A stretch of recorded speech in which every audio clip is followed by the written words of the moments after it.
За сайн байцгаана уу эрхэм хүндэт үзэгчдээ. Манай телевизээс бэлтгэн өргөдөг Автоби нэвтрүүлгийн энэ удаагийн дугаар эхлэхэд бэлэн боллоо. Өнөөдрийн дугаарт Автцентрийн залуучууд маань оролцож байна. За ингээд залуучууд маань өөрсдийгөө манай телевиз үзэгчдэд танилцуулна уу. Намайг Даштрингийн Батэрдэг гэдэг Хобби центрийн инженер байна. Хасан байна. Баяршаалаа ухта Гамболдар гэдэг. Би энэ Хобби центр клуб Монголын радио удирдлагатай авц загварын холбооны өдөр төсөвлийн гишүүн байна. За сайн байна. Намайг бол Батчлаа гэдэг. Би энэ Хобби центр клуб дээр бол үндсэндээ зөвлөх багшаар явдаг. Мөн Монголын автомашин загварын спорттой холбооны бас өдөр зөвлөлд бол гишүүнээр ажилладаг. За тэгэхээр бол Хобби центр гэхэлэр бол манай телевиз үзэгчид бол ер нь бол бас нэлээд мэдж байгаа тийм ээ. Байршлаар нь хэлэх юм бол Баянгол зочд дуудлын баруун одоо хойтлолын баримжаанд орон сууцны нийт давхарт байрладаг ийм сайхан төв байна. За тэгэхээр бол нэрнээсээ ч гэсэн тийм ээ Хобби центр гэдэг. За тэгээ одоо ингээд нэвтрүүлгийнхаа явцад та бүхэнд бол энэ төвийнхаа тухай нэлээд дэлгэрэнгүй танилцуулна. За тэгээ бидний яриа бол өнөөдөр бол нэлээд урт үргэлжлэнэ гэж би бас харж байгаа. Тийм учраас одоо сая орж ирэхэд бол зөндөө олон өсөрдөг загварууд байна тийм ээ. Тэгэхээр бол бүгдээрээ үзэгчдтэй бас яаж загварыг хэрхэн яаж угсардаг уу гэдгийг нэвтрүүлгийнхаа цагт тохируулаад жижиг загвар дээр хийж үзүүлэе гэж би бодож байна. Тэгэхээр батарейд бидэнд загвараа угсарч үзүүлээч. Одоо тэгэхээр бид нар ийм загвар байна. За энэ дээр Тамия гэж бичсэн байна тийм ээ. Энэ хаанхын брэнд вэ? Би бичгийг харах дээр бол энэ Япон юм шиг харагдаад байна. Тий. Тамия брэнд одоо дэлхийн number 1 одоо хамгийн сайн нэг брэнд байгаа. Тэгээ Тамия брэнд маань болохоор миний 4W бол хамгийн одоо нөгөө удирдаа машины гол суур боловсролын системийг эндэл авахлах систем байнамаа. Тэгээд за та энийг онгоолгоод манай телевиз үзэгчдэд одоо тайлбарлаад тэгээд хоёулаа хамжиж өгсөе. Тэгэх үү? Тэгээ. Та одоо ингэ дотроо бол үзэгчтэй ингээд ийм юунууд байдаг юм бэ? Ингээд гялгар үдээтэй. Энэ бол обууд юм шиг байна те. Энэ обууд энэ ингээ батарей шиг гэж байна. Батарей шиг байна. За энэ их биеийн юм уу та? Тий, гаднах боди. Их бие байна. За энэ бол арам юм байна те. Тий, мен шаси. За энэ бол жолоочин нисгэгч байх шиг байна те. За энэ хөдөлгүүрийн хэсгийн юмнууд байх шиг байна. За энэ дээр эдгээр юунууд байна? Томноглолууд байна. Машины одоо гол бэлгэний одоо нөгөө ройлк байгаа, моторны коробны таг гэдэг. Тэгээ ингээ юутай бодины стикер наалтуудтайгаа тэгээ сүүлд нь бэлэн болонготой энэ наалтуудаар наахан юм байна. За энэ бол ингээд заавар нь байна. Япон хэл дээр англи хэл дээр хоёр байгаа юм байна тийм ээ. За өөр энэ ажиллагааны зааварчилгаа. Энэ аюулгүй ажиллагааны зааварчилгаа гинэ. За энэ ч бас техник юм болсон бас юм байна. За энэ дотор талд ямар бичгнүүд юу байгаа юм бол бид нар за бусад нарийн нөгөө нэг модельтэй холбоотой нарийн юунууд байгаа. Одоо анхаарах зүйл усрах зааварчилгаа гэдэг нь. За тэгээ батарейд одоо хоёлаа хаанаас нэглэх вэ? Би мэдээж бол анх удаа үзэж байгаа учраас нарийн юм хийж чадахгүй. Гэхдээ би туслая. Тэгээ надад өөрөө бас сонирн байна. Бүх юм одоо техник нэглийг бол одоо энэ мен бүгдийг гаргаж аваад үндсэн гарын алуу ном гэж байгаа. Усрах авчлагын ном. Номныхаа авчлагаар гэдэг авчрах юм байна. Энэ одоо мануал өөрөөх нь одоо хэрэгтэй багаж танд нэмэх апплик нь байж байна. Саатны утга нь байж байна. Тэгээ мөн гусаач хүйж байна. За тийм ээ. Энэ багшнууд өөртөө байлгаад тэгээд авчрах авчлагынууд нь бүгд нэгээс 2 ингээ 3 хүртэл ингээ нэг л хөөж ингээд усрах юм байна. Тий. Одоо та ихний чинь одоо бодиныхаа аваад бодиныхаа стикерүүдээр нагаа явуулчихна гэсэн үг. Гэтэ дараа нь 3 дугаар шатн дээр болохоор үнсэн шасиныхаа араа одоо манайхаар ярууд одоо халар төрөх хараага одоо нөгөө урд хойд тэглэхээ углах юм байна. Тавьчлах маань. Дараагийн систем дээр ингээд дугуй шаариг түлх гэдэг эдрийг бүгдийг углах юм байна. Одоо та номны халаавчлаа бүжил хаалах байна. Тэгээ углах анхаарах зүйл болохоор Япончууд одоо энэ намдуур аюу ингийн авчлагатай байдаг. Одоо D1 D5 гэдэг парт болгон дээр бүгд бичээтэй байдаг. Байрлалуудын тий лагаад өгсөн байдаг. Хүмүүс одоо аль нь л эхлэхээ мэдэхгүй учраас одоо ингээд Тамигийн D гингүүдээ D-ийн одоо 5 3 одоо 2 нь хаана нэг бүгд бичээд байгаа энэ жижиг тоолон бүгд. Тэгэл зааварчлагаар дагуулраад явчихвал бүх юм тэгэл аянд олсон. За тэгэхээр хоёулаа өгсөх ажилдаа оръё тийм ээ. За би бол стикерээ бол нааж явах хэрэгтэй юм байна гэдгийг ойлгочлоо. Бачулуун хин батарейдүү болохоор бусад нарийн юмнуудаа тэгээд энэ толох юм. За тэгэхээр бол манай зураглаач бол бит хоёрын энэ одоо загвараа огсорж байгаа процессыг бол харуулна. За энэ бит хоёрыг огсоржийн хооронд хэдүүлээ бас яриагаа өрнүүлье гэж бодож байна тийм ээ. Тэгэхээр Бачулууны хажуутлаар их тийм сонин зүйл авчираад ширэн дээр тавьдсан байна л да. Тэгэхээр яг эндээсээ яриа эхлэх үү, хаанаас эхлэх үү? Ерөнхийдөө юу яа та. Яриага эндээс эхлэхээс өмнө Авцаагаарынхаа энэ төрлийн үүсэл хөгжлийг ерөөсөө манай улсад хизээнээс эхэлж явсан юм. Одоо өнөөдрийг хүртэл ямар сатанчлагаар явж ирсэн юм ерөнхийдөө яриад эхэлсэн. Тэр завсраар энэ юу бүтээлүүдийг бас ярьж болдог юм л да. За тэгээд одоо жишээ манай энэ Авцаагарын төрөл одоо спорт болтлоо хөгжлөө явахдаа анх 1975 онд Задад хэрэгжтэй ордон дээр химэд гэдэг машин удирдлагын дээр анх үүсэж эхэлсэн. Дараагийн энэ жижиг загварын төрөл. Тэгээд энэ дээр чинь ерөнхий боловсролын дунд сургуулиудаа одоо нөгөө 4-5 дугаар ангийн хүүхдүүд 3 дугаар ангийн хүүхдүүдийг аваад нөгөө дугуйлангийн системээр яваад хүүхдүүдэд энэ машиныг яаж хийх вэ? Одоо энэ санийн загварын бичиг цаасан загвар байна, энэ пластик загвар энийг яаж хийх вэ гэдэг дээр сургалтаараа явуулж байсан байхгүй юу? Тэгэхээр эн чинь яваад ингээд тэр хүүхдүүд чинь энэ жижиг загвараасаа яваад дээшлээ тэгээд сайжраад ирэнгуутлаа хүүхдүүд чинь өөрсдөө машинаа хийж эхэлж байгаа. За тэр машиныг яаж хийх вэ гэхээр нөгөө анхнаасаа цаас төмөр картоноор хийгээд сурсан хүүхдүүд чинь сүүлдээ нөгөө жоохон томроод нөгөө 7-8 дугаар ангид ороод ирэхээр чинь арай чадварлаг болоод ирэхээр чинь тоног хөрөөр Токио машин дээр ашигладаг чадвартай болоод ирэнгүүтлээ одоо юм удирдлагатай машин руу орж ирж байгаа. За энэ удирдлагатай машиныг бол одоо чинь яг энэ машин бол одоо 82 оны үед бол одоо тэр залуу дэвшилтны Авцаагарын дугуйлан дээр хийгдсэн. Одоо 7-8 дугаар ангийн хүүхдүүд хийжсэн машин байхгүй юу? Энийг бол энэ дээр бол одоо ингээд бүх деталь ид ангиудыг бол одоо чинь энэ обууд энэ бусад энэ ид ангиудыг болохоор хуучин машины нөгөө хаягдсан Porsche хүмүн цагаан эдлүүдийг хайлуулад тэгээд тэрийг цутгаад токтой зороод энэ дугууны обуудыг хийж байгаа. Энэ дээр юу хөөхтэй тэр хүүхдүүд чинь металл боловсруулах арга, төмөр хайлуулах тий зарчим. Тэгээд тэрийг яаж дугуй хийх үү гэдэг энэ онлайн үндэслэн давхар практиктай ингээ яваад өгч байгаа байхгүй тэрнтэй. Тэгээд дараа нь гаднах дугуйных нь ирзэний юугаар ашиглаж хийх үү, ямар ирзэнээр хийх үү гэдэг. Ингээд эн чинь айгүй хөөрхөн сургалт явагдаж байгаа. Тэгэхдээ тэр хүүхд бол үндсэндээ энэ загварыг яаж хийх үү гэдэг цаашаа зохион бүтээж эхэлж суурин тавьж байгаа. Ингээд суурин тэр уучлаарай тэр байж байгаа. Зураглаач энийг нэг хатгаж би энийг бол одоо түрүүн такси гэж унших гэдээсэн. Тэгсэн чинь ингээ ойртуулаад харсан чинь юу байх юм энэ зөөлөн тэмдгэрх юм байх юм. Тэгэхээр энэ одоо тавих гэсэн монгол үг байна уу? Тий, одоо энэ бол одоо шинэ залуу дэвшилттэй ордон дээр залуу дэвшилттэй хамт олон тий дотоод шатлалтай хөдөлгөөртэй онгоцны энэ модель моторыг Монголд үйлдвэрлэж ирсэн. Энэ бол 86 87 оны үед бол Монголд энэ моторыг үйлдвэрлэж ирсэн. Одоо жишээ нь энэ дээр тархиа бичсэн байхад яг энэ дээр нь сайн ажиглаад модель номер 1 гэж бичсэн байна. Энэ анхны загвар нь.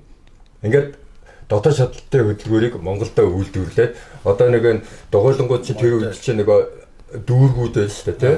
Одоо дүүргүүдэд байна аймагуудын төвүүд дээр ингээд салбар дугуйлангууд нэгдээд тэр дугуйлангууд дээр нэгдсэн нис загвар, усан загвар, автогорын хүүхдүүдийн нэг дотоод шатлалтай хөдөлгөөрөд гадаадаас импортлоо авах биш дотооддоо үйлдвэрлэж хийжсэн байхгүй. Тэр одоо 86 87 онд монголчууд энийг өөрсдөө хийжсэн дотоод шатлалтай хөдөлгөөрийн моторыг. Одоо тэгэхээр энэ чинь цутгах хэрэгтэй шүү. Одоо энэ чинь түрүүний миний хэлдгээр дугуй ингээ хүмүн цагаанаар ингээд хаягл хүмүн цагаан авч хайлуулад ингээд цутгал мал болгоо токтой зороод хийж байгаа шүү дээ. Яг тэгээд ингээд хев хийгээд ингээд цутгаж хийж байгаа. Ийм цэвэр хийжсэн гэж. Тэр үед бол ерөөсөө одоо цутгуур бол гайхалтай яв хийжсэн биш юм чинь. Тэгэхээр энэ чинь бол ерөөсөө залуу тэгштэй багш сурагч нарыг ингээд хамтын бүтээл явж байгаа байхгүй юу? Тэг чи хүүхдэд туслана багш нарыг нөгөө зөвлөхүүд чинь нөгөө гадаадын мэрэгчлэн хүч айгүй зөвлөн шүү дээ тий. Энд чи ингэж хийдэг тэр зүйтэй тооцоо тийм байдаг гэд бүгдийг ингэж тийм зөвлөхөөр яг цэвэр бол энд бол ерөөсө гадаадаас ямар нэгэн импортоор авсан деталь байхгүй. Бүгдээ тахиргоод Porsche, Chateau, Gills бүгдийг дотооддоо үйлдвэрлэж ирсэн. Одоо энэний тахирголыг нь бид нар өөрсдөө хийжсэн гэх юм. Тий одоо энийг тахирголыг ч одоо ингээд тахиргол машин тахиргол ямар байдаг вэ тий яг тэр шиг хийгээд хуучин авцрын завуудаар ойж ингээд хатаалтанд оруулаад төмрийг ганжуулаад тэгж хийжсэн байна. Тэгэхээр чинь ерөөсө одоо бол Монголд бол дотоод сэтгэлийн хөдөлгөөрийг бол үндсэндээ бол минийхаар бол одоо 86 87 онд дотоод үйлдвэрлэжсэн болж таарах гэдэг шүү дээ. Ерөөсө би ари юу сонсч байгаад гайхаад шүү дээ. Энд чинь машин үйлдвэрлэл явж исэн байна тийм ээ. Яг үндсэндээ бол жижиг хэлбэртэй. Гэхдээ жижигхэн ч гэсэн. Тий. Тэгтээ дөрөв эн чинь бас адилхан шүү дээ. Том болоход одоо энэ бол одоо тэгтээ дөрөв нөгөө бензин шатхуунаар асаад ингээ яг утаагаа гаргаад дуу шуунаа яг машин мотоцикл ямар яг тэр чинь ийм жижиг хэлбэрээр байгаа байхгүй. За одоо тэгвэл энэ танаа энэ чинь 81 82 онд хийжсэн гэсэн тийм. Эннээс гаднаас авсан деталь нь одоо айл уу? Бүгдийн одоо энд бол гаднаас авсан деталь байхгүй шүү дээ. Одоо энийг удирдлагын ариад удирдлагын жалганы механизм гэдэг ариад аппаратур шүү дээ. Энийг бол гаднаас авч байгаа. За энэ бол ойлгомжтой. Энэ 10-уудыг бол яг янз бүрийн нэг юм ашиглаж байгаа шүү дээ. Тэр үед араа хийгээгүй. Энийг бол ашиглаад ингээ авчиж байгаа. Тэгээ бус нь бүгдийг нь өөрсдөө хийсэн. Энд бол одоо ерөөсөө удирдлага энэ нарийн дифференциал араа гэж байгаа энэ нарийн ширийн. За тийм бай. Одоо хөлчиг яг л шариг тийм. Тэр шариг бол бид нар өөрсдөө хийхгүй байгаа шүү дээ. Тэдийг бол ашиглаж байгаа. Бус нь бүгдийг нь. За энэ дифференциал араа тэр автомат удирдлага хоёроос бусдын 81 82 онд манай монголчууд бүгд хийсэн гэх гээд. Тийм. Хүүхдүүд хийжсэн юм уу? Монголчуудын хүүхдүүд хийжсэн. Ерөнхий боловсролын сургуулийн хүүхдүүд хийжсэн гэсэн байна л та. Одоо цаг үеийнч тийм юм уу? Ер нь бол яахан хардах сэтгэл төрөөд үү тийм ээ. Тэгээ одоо ийм буурал сор суудсан хүн одоо ингээд барин тавь хэлнэ гэж бас баймааргүй санагдаад. Надад бол энийг сонсоход үнэндээ таатай байна. Тийм биз одоо бид нар чинь монголчууд юу ч хийж чаддгүй гэдэг байсан юм л аль 81 82 онд бид нар ийм машин хийгээд явж исэн байна. Чи ийшээ дотоод чөлтөлтэй хөдөлгөөр үү? Тий, одоо тийм би энэ дээр бас нэг айгүй хөөрхөд түүх ярих уу. За. Саяхан одоо 2000 оны чач хийлээ. Солонгосын нэг юм удирдлагын машиныг мундаг авраг хүн байдаг байхгүй юу? Солонгосын Азийн айгүй том авраг хүн Монголд ирсэн манад ингээд зааварчлагаа тэмцээд оролцоод өөрөө явдаг хүн байхгүй юу? Тэр хүнд би энэ моторын талаар ярьж байгаа байхгүй юу? Монголд одоо ингээд 86 онд энэ үйлдвэрлэж ирсэн гэсэн чинь бүр гайхаад Монгол ийм өндөр хөгжилтэй байсан юм уу гэ. Тэгээд тэр хүнийг дагуулад залуу нэгжтэй ордонд очиж үзүүлж байгаа байхгүй юу? За энэ ордон энэ хүүхдүүд ингэж үйлдвэрлэж ирсэн гэсэн чинь манай Солонгос тэр үед тийм байгаагүй шүү дээ. Би жаа тэр солонгос өмөрөө. Тэр солонгос ч одоо ойр цагаар миний үеийн хэвчтэй наасан тий. Гүр гайхаа тэгснэ Италийн Росси гэдэг айгүй алдартай мотор үйлдвэрлэдэг байхгүй юу? Одоо сүүлдээ Нова Росси нэртэй болсон. Тэр Россигоос танах илүү гарах боломж байсан байж гэж хэлж байгаа байхгүй юу? Тэгэхээр тэр 86 7 оны үед бол одоо загварын спорт Монголд бол нэлээд дэш явж исэн үе. Дотооддоо мотороо хийж исэн үе байхгүй юу? Энэ ямар загвар байна энэ? Энэ загвар болохоор одоо өндөр хөгжилтэй Япон метэ оронд үйлдвэрлэгдэж байгаа загвар. Энэ хоёрын ялгаа энэ үү? Тий. Энэ одоо үеийн орчин үед хийгдэж ирсэн. За. Энэ бол мотор байна. Ганц нэг тийм чам мам юмнууд бол харагдаж байна тий. Гэхдээ энэ хоёрын хувьд бол ер нь тэгээд юу байгаа юм уу? Ерөнхий зарчим болоо тий. Гэхдээ энэ тэгээд ялгаа юу байгаа энэ?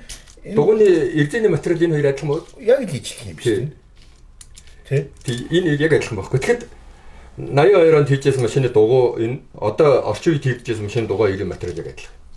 Тэгэхээр тэр үед ийм хийх боломж нь монголчуудад байж байгаа. Тэр үед байсан гэдэг чинь одоо ч байгаа гэсэн. Одоо байгаа. Тэгэхэд одоо тэр дугуйг ашиглаж байна. Өндөр хөгжилтэй орнууд. Тэгээ нэг талдаа их гоё мэдээ сонслоо, нэг талдаа айгүй харамсаж байна, тийм ээ. Тэр бид ямар их ухраа вэ, тийм. Одоо жишээ нь 75 онд би сурч байхдаа энэ загвар дээр гэж өөрөө ингэж босч өсөж өмдөөсөн хүүхд болохоор өнөөдөр насан дээр эргээд ингээ харахад ямар их ав жаргалтай загварыг зохион бүтээж хийжсэн, ямар их бидэрт мэдлэг өгч ирсэн те.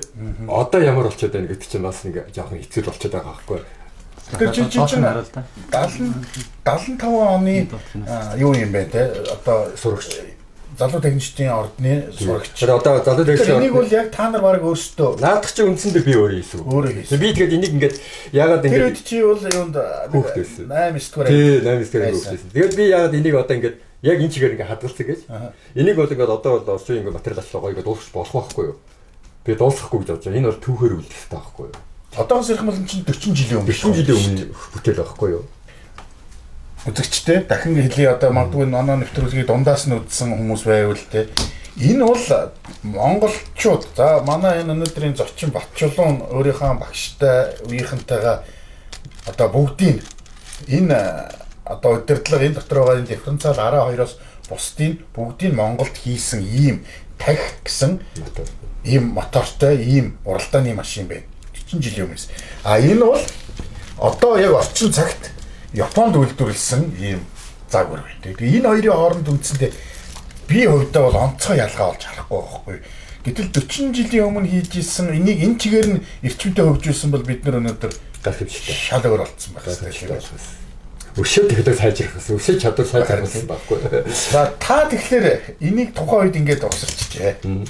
Тэгээ та эндээс яагаад холдчихв? Яагаад энийг тааш нь хөгжүүлэх тал дээр хаана алдаа гарав? Би энийг юу яасан л да. Энийг холдог байгаа. Би өнөөдөр хүртэл энтэйг байгаа. Оо за. Яагаад гэвэл би энтэйг байна гэхдээ би энийг дуусгаж болох байсан сүүлийн үед те. Тэгэхээр би энийг одоо тэр үед хийж исэн хүүхдүүдийн бүтээл одоо тэр үед одоо 8 дугаар ангийн хүүхд бий байсан. Тэгэхээр 8 дугаар 9 дугаар ангийн хүүхдэд төлөөлөл байхгүй тэр үеийн. Энийг тэр үед тийм насны хүүхдүүд ийм төвшөнд ингэж багш нарын удирдлагад хийж исэн гэдэг нь түүх болоод ингээд дурсамжаар хадгалцсан. Тэгэд энийг би ингээд цаашаа хөгжүүлэх хүүхдүүдийг цааш нь өшөө яаж хөгжүүлэе гэж бодонгуутлаа. Одоо шинэ машин материалын дугуй яг юм голдоо тэмдэгтэй тойрж ирж явах хэрэгтэй байдаг шүү дээ тий. Тийм ойлголт байдаг шүү. Дугуй гэдэг чинь тийм байдаг. За энэ ингээд ийм дугуй ингэж тэр үед бас хийжсэн байхгүй юу? Ерөөсөө дугуй ихтер хүнд ингэж л боо. Энэ ойлголцууд ингэж гарч ирнэ. Дугуй бол заавал ийм байх хэрэггүй. Ийм байж бас болно. Центр нь эндээ байх хэрэгтэй биш эндээ байгаа байхгүй юу? Тийм дээ. Энэ шааригнууд байна уу? Энэ шаариг ингэж энэ шаригийг одоо бас өөрсдөө ингэ хийж байгаа байхгүй том дайрыг зохиож хийж байгаа байхгүй. Тэгэд энийг яагаад ингэж бас ингэ тавьсан байх хэрэгтэй шүү дээ. Одоо ингэ шинээр ингэ загвар сонирхдаг юм уу эсвэл зохион бүтээх сонирхдаг хүүхдүүд байна шүү дээ. Тэрэн дээр сэтэл өгөх хэрэгтэй байхгүй. Ийм байж болдсон байна энэ хүүхдүүд цаашаа энийг хийж болдсон байна гэдгийг дугуй бол заавал голдоо центр нь байх хэрэгтэй гэдэг ойлголтыг эвдэж гин гэсэн үг шүү дээ. Тийм. Би бас саяхан яг YouTube дээр нэг ийм шийдэлтэй дугуй харсан. Тэгээ би бас гайхаадсан байхгүй. Нэрийн чи ийм дугуйны шийдэл яагаад заавч төвдөө байх вэ? Энэ айгүй сони юм байна. Мэдээж ихтэй альва шийдэлт бол сайн эрэг зүйл тал байгаа тийм ээ. Тэгвэл ингэж хийсний давуу тал байгаа, ингэж хийсний бас одоо зохион бүтээгчнэр донд бол нэг орчин хэлгээр концепт загвар гэж яддаг шүү дээ. Тэр төрлөн л аахгүй. Энэ концепт загвар чинь бас бэлэгдэхтэй гол нь биш үү шүү дээ. Нөгөө шин санааны дандаа төрөөж ургуулж бодгуулж сэтгүүлж яадаг байхгүй юу ерөөсөө. Энэ бол одоо чинь өөрөө ингээ харахад чинь дугуйг энийгээр төсөөж ирсэн ингээ хийчихв. За энийг чи юунд ашиглаж болох вэ? Энэ дотор нь юу хийж болох вэ гэж янз бүрээр бодож бодноо та тийм. Ингээд нөгөө үлдээж байгаа байхгүй. Сэтгэлийн төрүүлж өгч байгаа гол нь тийм. Тэгэд магадгүй үнэхээр авьяастай сонирхолтой хөлтөл дараагийн өөр сэтгэлийг гаргаж ирэх. Хаанч тэглэг байж болохоор хийж болно шүү дээ. За ийм маягаар ингээд тэр ингээд хийгдэж байгаа. Энийг та нар бас яг тэр үед нөгөө багшилж явах үедээ хийсэн юм уу? Тийм шүү дээ. Ерөөсөө тэрийг ингээд багш нарын удирдлагад тэгээ багш чинь өөрөө ингээд дугуй ямар байх вэ ингээд энэ бол үндсэндээ бол ингээд ерөөхдөө ингээд харахад эн чинь ингээд мацаг л байхгүй юу? Мацаг хийжсэн байна. Тийм байна. Энэ хөтлөгч хараатай. Энэ бол уртлын тэглэг. Тэгээд ингээд удирдлага нэгэн гутал нь багшаа ер нь дугуй заавал центртэй байх албагүй шүү дээ. Ингэж хийж яах болдгүй юм бэ гэдэг. Энийг тэр үед хийжсэн байхгүй юу? Тэгээд бас энэ загвар шигээд бас төгөл хадгалж байгаа байхгүй нөгөө. Тэгээд дараа нь энэ моторыг ингээд дараа би чинь ингээд багшийн дэд сургууль төгсөөд эргээд нөгөө ордондоо багшлаад нөгөө багшийнхаа ажлыг аваад удамжиж аваад тэгээ багшаа хийгээд тэгээ дараа тэнд багшилж байхдаа бас нөгөө хүүхдүүдийн дотоод шатлгууд Монголд үйлдвэрлэж байсан. Дотоод шатлгын үйлдвэрч одоо багнаас хүүхдүүд бензин ажилладаг моторж мэдээд авах юу байдгийг мэдэхгүй ш тодорхой юм. Тэрийг мэдүүлэхэд бол одоо юу юм уу тэгээд дотоод шатлалтай гэх үү? Дотоод шатлалтай. Энэ ч одоо бензинээр ажилладаг мотортой адилхан байхгүй. Одоо энэ мотор шүү дээ. Одоо арай том хэлбэр нь. Тэгээд энэ мотор ингээд байж хад энэ мотор ямар байдгийг бэ гэдэг ингээд үзүүлэх тодорхой юм. За энэ бол ингээд одоо Porsche цилиндр нь яаж ажиллаж ийн, Sevchan эндээс тоог өгөн те. Ингээд хүүхдэд нэг таны мэдхүүд дээр л энэ мотор ингээд бэлж. Энэ бол бензиний хөдөлгөөртэй гэж ярьж байгаа юм л да. Тэр мотор. Тэгэн гол нь бас дизель хөдөлгөөрч бид нар ярьдаг шүү дээ тий. За дизель хөдөлгөөртэй мотор гэдэг бас ийм төрөл байгаа. Энэ бол Sevchan байхгүй. Өндөр таралтанд тесэрдэг. Энэ бас ингэж ажиллана. Ингэхдээ энийг зүгээр ингээд бид нар нөгөө хэрэгжүүлсэн моторууд шүү дээ. Хуучрахаар хайж болохгүй шүү дээ. Ингээд үзэл болгож болж байгаа байхгүй. Хүүхдэд хэрэгтэй байхгүй юу? Оёс та нар өөрсдөө бэлдсэн юм уу? Бид нар өөрсдөө одоо ингээд гаднаас ирсэн загвар биш үү? Үгүй биш. Эдрэг бол бид нар өөрсдөө ингэж бэлдээд. Одоо манай клуб биш дээ, тий? Энэ клуб дээр ингээд шинээр ингээд аваад жоох хүүхдэд ирдэг байхгүй юу? Зарим нэг сонирхолтой хүүхдэд асуун зөвлөн тий. Тэгэн гол нь ийм зарчмаар ингэж ажиллаад бензин машин шингэдэг гэдэг тайлбар хийхдээ юм чайгаа хөрх үзүүлэн болчихсон. Нэг олон юм ярихгүй. Янзын шууд боддоор үзүүлсэн байгаа шүү дээ. Яаж үсдэг юм? За яг энэ чинь одоо нэг ширэн дээр байгаа тоног хөрөмжүүд дээр л гэсэн шүү дээ. Тийм үү. Өстой ганган нарийн цэвэрхэн зүссэн биз дээ, тий. Бүгдийг харуулахын тулд хийн шүү дээ. За тэгэхээр яг зүгээр үзэгчд маань одоо янз янзын инженер ч хүмүүс байгаа. Энэ одоо хөдөлгүүр машины тухай бол маш үнцгий ойлголттой ч хүмүүс байгаа. А гэхдээ зүгээр бас хүүхэд залуучуудаа дээр нь бас машиныг бас нарийн мэдэхгүй суудад одоо нэг багш юм байгаа дээр тийм ээ. Одоо энэ хөдөлгүүрийн ажиллах зарчмыг одоо бензин болон дизель хөдөлгүүр дээр бас нэг зүгээр яагаад гэж тань мэдэхгүй болгоо. Тайлбарлаад өгч байгаа. Одоо энэ бол хоёр тактийн мотор гэж байгаа. За хоёр тактийн мотор хоёр такт гэж хоёр үйлдэл гэсэн. Хоёр үйлдэлээр ажилладаг. Одоо энэ нөгөө дөрвөн такт чинь дөрвөн үйл. Яагаад дөрвөн такт гэдэг одоо бидний унж байгаа хэрэгжиж байгаа машины дөрвөн такт байдаг. Хоёр тактын хуучин байсан байхгүй юу? Дөрвөн такт гэдэг чинь нөгөө калабанга ажиллан дээдлийн нөгөө нудраган гол гэдэг аюу олон үйлээр дамжиж тэр мотор ажилладаг. Энэ болохоор тийм байхгүйгээр шууд эндээс агаараа аваад дунд агаараа орж ал завсраараа бензинээ давхар аваад энэ дахир голынхаа завсраар ингэж энэ үхээр ороод энэгээр доош орно шүү дээ. Тэнгүүд энэ Porsche ингээд доошо буунаад доошо буухаар ийгээ доошо шахаад энэ нөхөр дээшээ гаргаад ирж байгаа тэр жижиг нөхөр бензинээ. За. Тэгээд буцаад энэ инерцнээ дээшээ ингээд гараад ирэнгуут нь сэвчээч тоггоо шууд тэслээд тэгээд ийм л тактикаар явж байгаа. Тэсрэнгүүтээ тэсрэлтэнд Porsche доош яваад ирэхдээ эндээсээ дахиад нөгөө дараагийнхаа эндээс ороод тэгээд ингээд давтаа явдаг бол. Энэ хоёр тактикийн мотор болохоор яг нөгөө маш их ашиглуулыг хөдөлгөх өндөртэй. Хүч чадлаа аюу ихтэй. Тийм үү. Одоо жишээ нэг мотоциклэн дээр шүү дээ, тий. 200 одоо 50 куб сантиметр багтаамжтай мотортой мотоцикл уралдлаа гэхэд хоёр тактийн мотор 125 кубын мотоциклийг цог уралдуулдаг. Тэгэхээр багтаамж нь тийм харьцангуй хоёр өөр ойлголттой мөртлөө хоёр такт нь тийм өндөр хүчин чадал гаргадаг байхгүй. Нэгдүгээр хоёрдугаар хоёр тактийн мотор нөгөө янз бүрийн нудраг калабан юм байхгүй болохоор маш хөнгө. Тэгээ одоо жишээ нөгөө мотоцикл фристайл хийгээд агаар дээр эргэлдэг нөхдүүд чинь голцоо хоёр тактийн мотортой мотоциклэр тэр болохоор хөнгөн хүчтэй. Тийм. Тийг нь ашигладаг байхгүй. Тэр найдвартай. Одоо калабантай машин чинь бидний ярьдаг нөгөө духныг ин тасарна, гэмтэл гарна, мотор өмтөр нь бас асуудалтай шүү дээ, тий. Энд бол тийм ойлголт байдаггүй байхгүй. Энэ хөдөлгүүрийг гэхдээ ер нь та нар өөрсдөө хийцсэн байсан хөдөлгүүрээ зүссэн гэж ойлгох уу? Одоо энэ бидний тарих мотор бол хайрлаад ингэж үсч чадахгүй заа юу. Энэ бол гадаас ирээд бид одоо уралдааныхаа машин одоо иймэрхүү машинуудаар ашиглаж ирсэн нөгөө одоо биднийхээ кольцсон модсон мотор гэж байна шүү дээ. Тэрийг ашиглаад үзүүлэн болгож байгаа байхгүй. Бид нар зүгээр ингэж хайл болохгүй шүү дээ тэрийг. За зүйтэй. Энэ болохоор дизель хөдөлгүүртэй. За дизель хөдөлгүүртэй энэ яг хоёр тактийн дизель хөдөлгүүр гэж байгаа юм л да. Үндсэндээ бол нөгөө төрөөнийхөө мотортой адилхан зарчмаар ажиллана. Гэхдээ дээр түлш ирээд өндөр даралт тооцролт явсан өндөр даралтанд өөрөө тесрэнэ. Гэхдээ энэ хоёрын түлш нь хоёр өөр. Энэ болохоор одоо жишээ нь нөгөө эфирийн тос одоо касторын масл гэх тий одоо уруулад тийм тостой түлшээр ажиллана. Одоо нэгөөсөндөө дизель тэр чинь тосролог шүү дээ тий. Энэ бензиний хөдөлгөөрт болохоор манайс бензин шатамхаа энэ болохоор спиртэн төсөрдөг. Этилийн спирттэй бас касторын тослог тостой явдаг байхгүй. Тийм хоёр ялгаатай. Тэгээд бензин, дизель гэж хоёр ялгаатай байдаг шүү дээ. Яг тэрнтэй адилхан. Тийм хоёр зарчмаар байдаг. Тэгээд ийм хоёр моторыг одоо ерөнхийдөө бол энэ загварын спорт юм уу нас дээшээ гарч байгаа техник сонирхч инженер болох гэж байгаа хүмүүсийн үндсэн суурьуд нь байхгүй. Одоо машин зохион бүтэх гэж байгаа хүмүүс гэдэг.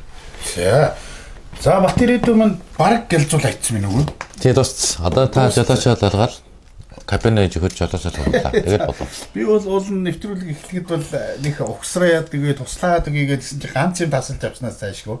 Тэгээд ярьсаар байгаа таарлаа. Тэгэхээр батареудаа энийг шилжүүлье. За. Одоо та дуусгандаа өөрөө. Би сая энийг таслах гэснээр одоо зөв талаар нь бас тасалчих нь буруу талаар нь тасалчих нь гэдээ бас хаширлаад орхицъя. За. Тий. За. Тэгэхээр одоо танаа энэ ажлыг таашин дахиад өргөжлүүлээд ярихад за тухайн үед багшийн дээдэд багшлалаа гэж байна тийм ээ. Тэгэхээр багшлах дээр одоо яг энэ юмнуудаа ярьдаг юм уу эсвэл арай өөр нөгөө одоо багшийн дээд би чинь 75-т ордонд яг энэ загварынхаа төрлөөр багшилж агаад эргээд нөгөө багш боловсролтой сургууль одоогийн боловсролын сургууль багшаар очиж байгаа байхгүй. Гэхдээ яг нөгөө оюутны хөдөө орон нутгийн нөгөө техник хөдөлгөөний багш нарт загвар зохион бүтээгч зааж ирсэн. Тэр загвар зохион бүтээгч үндсэндээ бол энийг зааж байгаа байхгүй. Энэс ингээд бид нар ч өөрсдөө багасаа яваад тэр мэрэгчлэрээ төгссөн юм маш аюун туршлагатай болсон байгаа шүү. Тэгээ оюутнууд ингээд заагаад тэр оюутнууд чинь төгсөөд багшаадад орчихдоо хөдөө орон нутагт энийг чинь үргэлжлүүлээ заах хэрэгтэй байхгүй. Яг тэр чиглэлээр би гэдэг багшлж байна. Тэр үйл ер нь бол яг энэ өсвөрийн зохион бүтээх энэ үйлс бол ер нь орон даяар жигдхэн ер нь байсан уу те мэдээж. Одоо арай илүү байсан ба. Ингэж яхаа энэ 75-аас эхлээд ингээ хөгжөө явж ирсэн чинь нөгөө 90 он зах зээл эхлэн гол энэ бол бүгд норсон ерөөс юу ч норсон. За боловсролын систем угаасаа унсан багш нар ч хэцүү байдалд орсон, ер нь сургуульд орох оюутан ч цөөрсөн те. Тэгээд эн чинь нэг нэлээд олон жил үргэлжлсэн юм болонгууд эн чинь ингээд үнэндээ тасарч байгаа байхгүй. Тэгээд боловсролын сургуулиар яаж багшилж байгаад би болоод манайх чинь нөгөө ийм төвчнж жоо хобби центр клуб ч үнэндээ байгуулагдаж эхэлж байгаа юм л да. Манай нэг клубд байсан одоо манай Наранбаатар гэдэг манай ерөнхий одоо ерөнхийлөгч гэж явж байгаа тийм нэг клуб. Тэр бид нар ингээд үүсгэн байгуулад энэ клуб байгуулад тэгээд тэрэн дээрээ тулгуулад Монголын загварын спортын холбоо гэж байгуулад энэ дээр болохоор бид нар чи өөрсдөө нэг манай Наранбаатар чи басын загвараар явж байгаа хөөхтэй байхгүй задуу нэгчтэй ордонд. Тэгэхээр суурь нь айгүй сайтай өөрөө ойлгодог тийм. Тэгээ энэндээ нээгээд тэгээ энэ дээр бид нар чи бүгдээр ингээд төвлөрөөд тэгээ ерөөсөө энэ авц загварын холбоогоо байгуулъя. Авц загвар сонирхдаг хүүхдүүдэд цуглуулъя. Монголд одоо ингээд энэ юу чин тасарсан юм чин энэ боловсролыг ер нь дахиж өргөжлөж олох нь зүйтэй юм байна ирээдүйн хүүхдүүдтэйгээд. Тэгээд одоо бид нар чи энэ клубаа байгуулаад энэ томны хөрөмжүүдэд бэлдээд ингээд холбоогоо байгуулад одоо өнөөдөр хүргээ үрж юм л та. Тэгээд энэ дээр чинь одоо нэг давуу тал нь болохоос манай хобби центр чинь энэ одоо Тамия гэдэг энэ маш өгсөж штэ. За окей. Энэ Тамия гэдэг Японы энэ зохион бүтээр чиглэлийн загварын үйлдвэрийн төлөөлөгч аль биесны. Оо за. Аль биесны төлөөлөгч. Тэгэхээр энэ аль биесны төлөөлөгч байна гэдэг чинь бидэрт яагаад гэвэл Монголын энэ хүүхдүүдэд чинь энэ Японы өндөр хөгжилтэй орны технологи одоо энэ бол сургалтын айгуу тийм бааз суурьны нэг аргачлалын деталууд шүү. Тэрийг шууд авчирж ингэж энд нийлүүлж хүүхдэд сургалтанд томруулж байгаа байхгүй. За энэ чинь манай одоо хобби центр үндэсний ажил болж хувирж шүү дээ. тийм бай. Тэгээд Одоо тэгэхээр бол сая бол юу яалаа тийм ээ. Залуу техникчдийн ордноос хэлсэн ажил маань явж байгаад их сайн ирээдүйтэй явж идэл 90 онд очоод зах зээлийн шуурганаар байгаад. За тэнгууд яг залуу техникчдийн ордны бүтээгдэхүүнүүд энэ ажлаа нийлээд ийм холбооны байдалтай. Тэгээ одоо холбооны төвшөнд гарч ирж одоо зах зээлийнхээс юунд гарч ирж шүү дээ. Тэгэхээр яг энийг юу яах вэ? Авц загварын холбоо гэдэг 2009 онд байгуулагдаад тэрнтэй зэрэгцээд энэ дэлгүүр маань, энэ клуб маань бас үүсгэн байгуулагдсан. Тэгээд хамгийн анхын Тамия гэдэг Японы брендийг Монголдо нэг хадгалсан нэртэйгээр оруулж ирж хүүхд залуучууд таниулын сургалт өгье, тоглоулъя гэсэн зорилгоор оруулж ирсэн. Өөртөө хоббитой дуртай хүмүүс байсан болохоор оруулж ирээд тэгэл хүмүүст нэг хоббигоо таниулахын тулд өнөө хүртэл явж байгаа. Тэгээ бидний одоо энэ яг угсарч байгаа энэ миний 4W гэдэг энэ машин бол ер нь бол одоо бидний энэ радио удирдлагатай авц загварын суурь болсон. Одоо 10 жилийн боловсрол олох хэрэгтэй. Энэний дараагаас бид энэ удирдлагатай машиныг сонирхож эхлэн тэр хүүхдүүд. Эхлээд энийг 10 наснаас эхлээд энийг сургууль дээрээ тоглоод сургуулийн аварга, хотын аварга, дүүргийн аварга, улсын аварга гэж зохиогдох хэмжээний хөгжсөн байгаа юм Японд бол. Бид бол энийг одоо яг тэр түвшин рүү хөгжүүлэх гээд хичээж байгаа, оролдож байгаа. Тийм баг. Тэгэхээр удирдлагатай машин энэ хоббиг багаас нь мэдлэгийг өгөө. Багаас нь ийм техниктэй юу ажиж, сургалт өгж дараа нь энэ машиныг уралдуулах төвшөнд ирэх юм аа шатаараа. Шууд энэ машиныг уралдуулах. Өмнө нь бол яг бид нар анх нэгтчихэд шууд энэ машинаа ингээд хүмүүс хүүхдүүд ч юм уу залуучууд борлуулах гээд үзээд байсан. Тэгсэн чинь бас систем байх хэрэгтэй байна. Тэгээ бид нар энэ миний 4W-ийг их онцолж энэ удаа угсраад байгаа. Тэгэхээр нөгөө хөгжлийн үе шат гэдэг шиг эхлээд энийг угсарч ийж үндсэн зарчим юм ойлгож авах хэрэгтэй. Суур мэдлэгийг өгч байна. Тийм байна. Энэ бол нэлийн агсан төвшин байх чинь. Тийм, ер нь бол дээд төвшин баг. Дээд төвшин. Одоо тэгэхээр танай холбооноос одоо юу гэдгийг энэний сургалт хийдэг юм уу, тэмцээн зохиодог юм уу, ямар ажиллагаанууд байдаг одоо хүүхдүүдийн үе шаттайгаар сургалт. Тийм. Эхний ээлжинд бид нар бол Галабаа сургуулийн сургуультай хамтраад энийг одоо юу гэдэг яг Галабаа сургуулийн хөтөлбөрт нь оруулаад хүүхдүүдэд таниулаад тэгээд тэмцээн зохиогоод, уралдаан зохиогоод явж байгаа. Тэгээд ер нь бол тэр маань жижиг сургууль болж байгаа. Тэгээд энэ миний 4WD гэдэг энэ одоо төрлийн тэгээд тэрнээс болоод өөр нөгөө сонирхох сургуулиуд бол маш их гарч ирж байгаа. Тэгээд тэр сургуулиуд танилцуулаад таниулга явуулаад тэгээд хүүхдүүдийг энэ спорт руу, инженерийн спорт руу оруулнаа гэсэн тийм зорилго тавиул явж байгаа та. За одоо бид нар дараагийн хэсэг дээр хобби центрийнхаа ер нь үйл ажиллагааны тухай Батэр эдэртэйгээ хоёлаа нэлээ танилцуулъя. Тэгээд ширээндээ эргээд сууцгаая. За манай нэвтрүүлэг үргэлжилж байна. Та бүхэн суугаа битгий солиорой.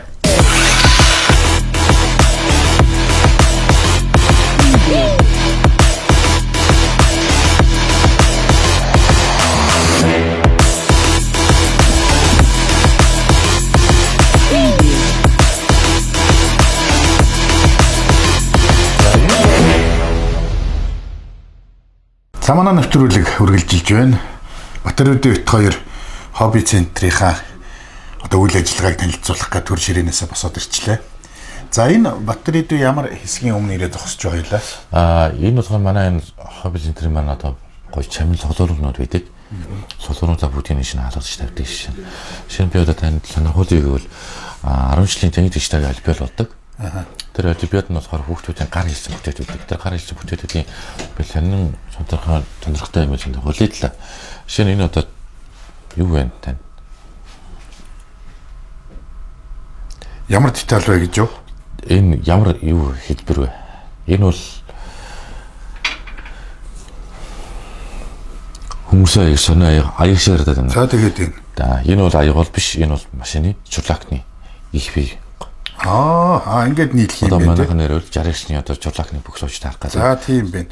Энийг ингээд деталаар нь салгаад энэ өөртөө ингээд цутгаж байгаа юм шиг байна. Тий, тутагчж байгаа л. Тэгээд өөртөө нэг цутгахны ид ангаа мэдээж яндлаад одоо энэ өөсөвмийг нь арилгахын тулд орон хуурайлтан тий бүр ингээд бараг нэг өөдөр шиг юм аа. За энэ тэгэхээр бол нөгөө хүүхдүүдийн хийдэг юунаас зүгээр та нар ингэж хийдэг юм аа гэдгийг харуулах зорилгоор энэ учраас тавьчихсан юм байна тий. Ингээ харуулах зорилгоор шинэ одоо манай дугууны хив байгаа. За. Дугууны одоо түүхий камера одоо аваад түүхий камера энэ чинь тутагч тавиад наагаал тусгай одоо дөрөвчний 100 тийж тавьдаг. За. 100 тийж тавингууд энэ дугууны хив гараад ирнэ.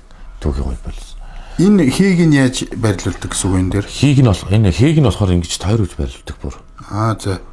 Одоо ингэ бүр ингэ номрол хийчдэг гэсэн үг байхгүй. Бүр ингээл. Ингэж байгаа түүхий камера хийгээд ямар машины дугуй хэн гал 66-гийн дугуй. За тийм байна. Нилээн том хийтэй. Тий.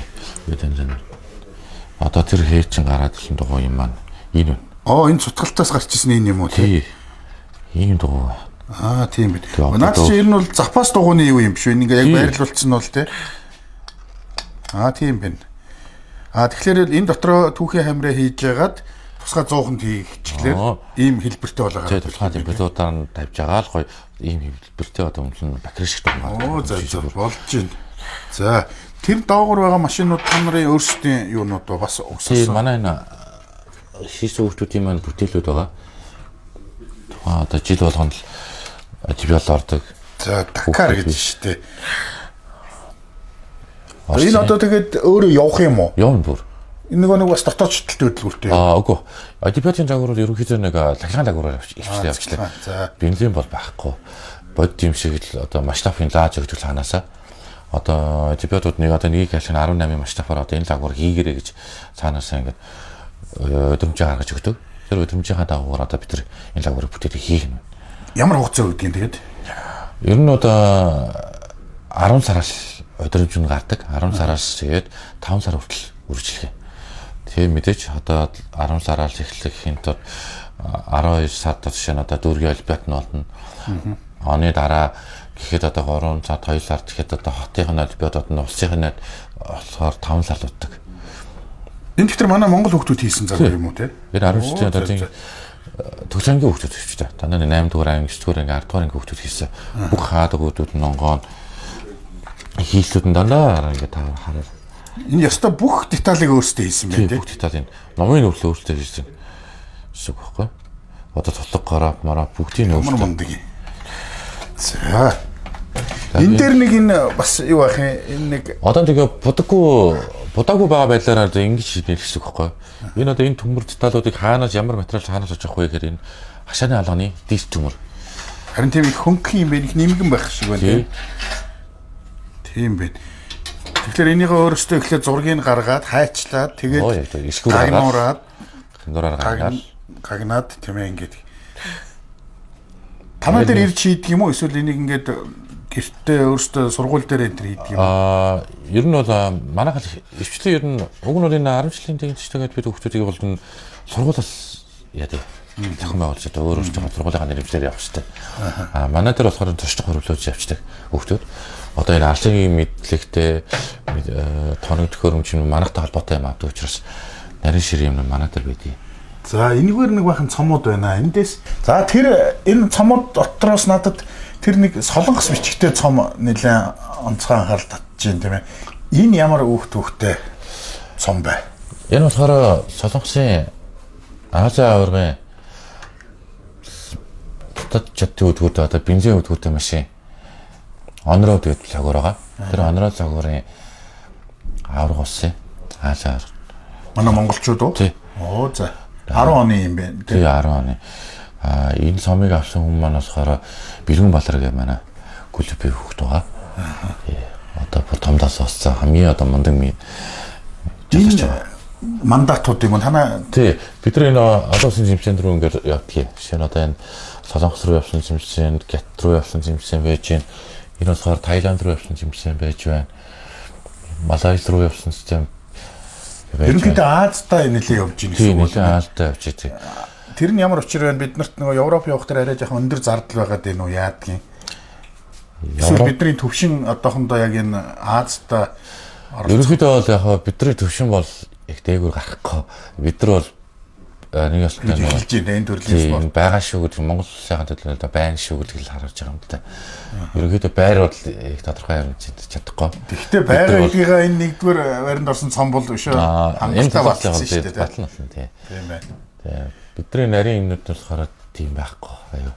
Одоо чинь баг 120 хүний дундаас бид нар ер нь чадлаараа тэгэл 60 дээр нь орно, нөгөө 50 хүний дунд орно. За ингээд дараагийнхаа хэсгээр уулзъя. Манай хобби центрийн одоо үйл ажиллагааг бид хоёр танилцуулж байна.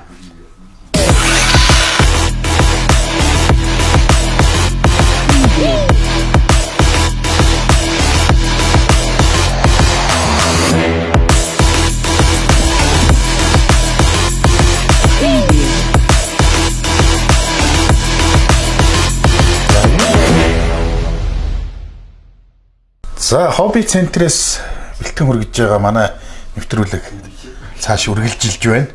За одоо хоёлаа Батэрдүү ямар хэсгийн өмнөрөө зогсож байна? Ямар онцлогтой машинуудын загвар вэ? Энэ загвар бол болохоор манай энэ ларж байгаа сонирхож байгаа залуучуудын одоо гол ларж байгаа бүтээгдэхүүнүүд бүгд байна. Шинэ одоо жирийн залмын ламын онроодд дэлгүүрлийн загварууд байж байна. Энэ манайхаараа ярил одоо онроод гэдэг чинь одоо засмал дээр уралдах хурд хийх хурд зориулсан машин гэсэн. Тэрний одоо дрифт загвар гэхээр одоо энэ загварыг хэлж байгаа. Энэ дрифтийн загвар манайх ингээд одоо гоё спойлертэй, гоёлын опултай ингээд дрифт машин. Та нөгөө залуучуудын нөгөө яриад юм уу? Сална. Онгодод үзтээ. Салт юм байна. Тий. Бүх машин ингэ салт юм уу? Бүх машин сална. Одоо нөгөө юу вэ? Залуучуудын нөгөө мөрөөлийнхаа нөгөө Челлер машин, Марк 2 гэж яддаг шүү дээ. Дрифтлэг. Тэр залуучуудын машины чинь юм корпус үлгэн ингээ бодоггүй ингээ байж идэг.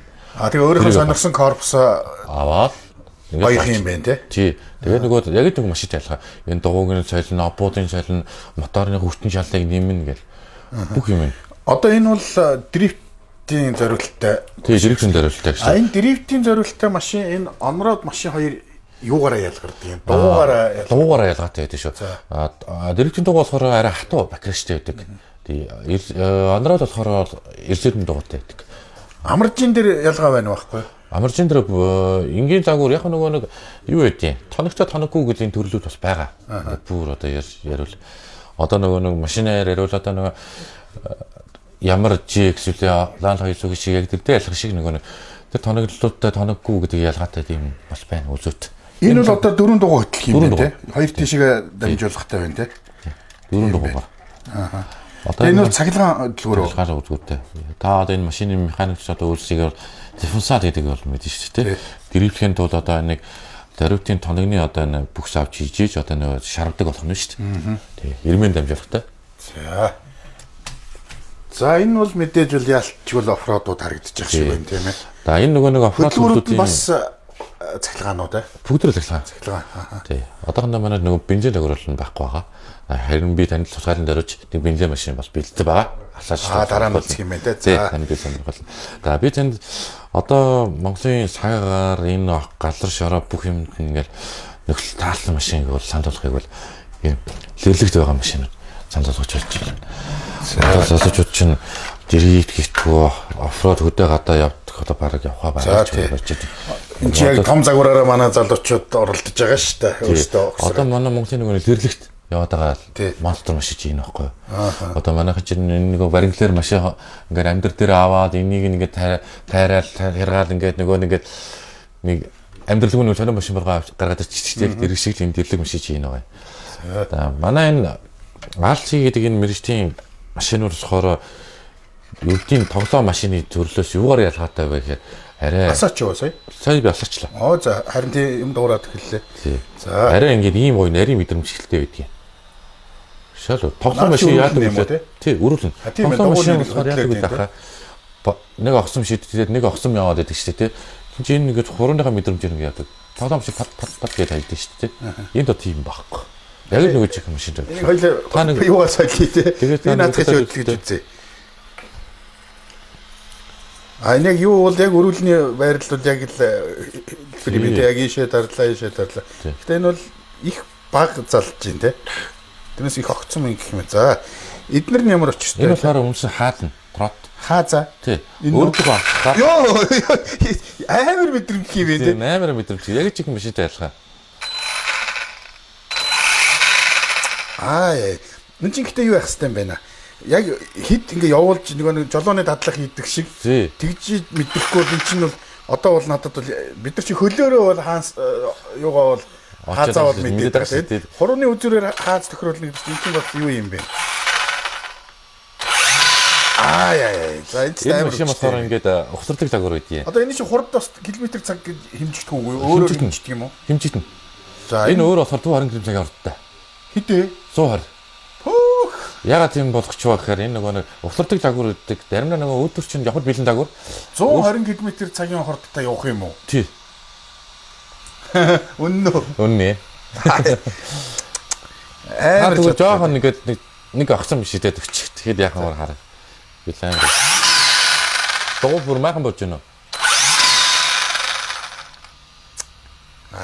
Янз юм байна. За энэ ямар юуны тохируулах юм бэ? Эдрүүл нь болохоор хаадны нормал дөрөж өрөөний тэг тохиргоо гэж авч байна. За. Тэгээ одоо жишээ нь энийг туталд орё л та.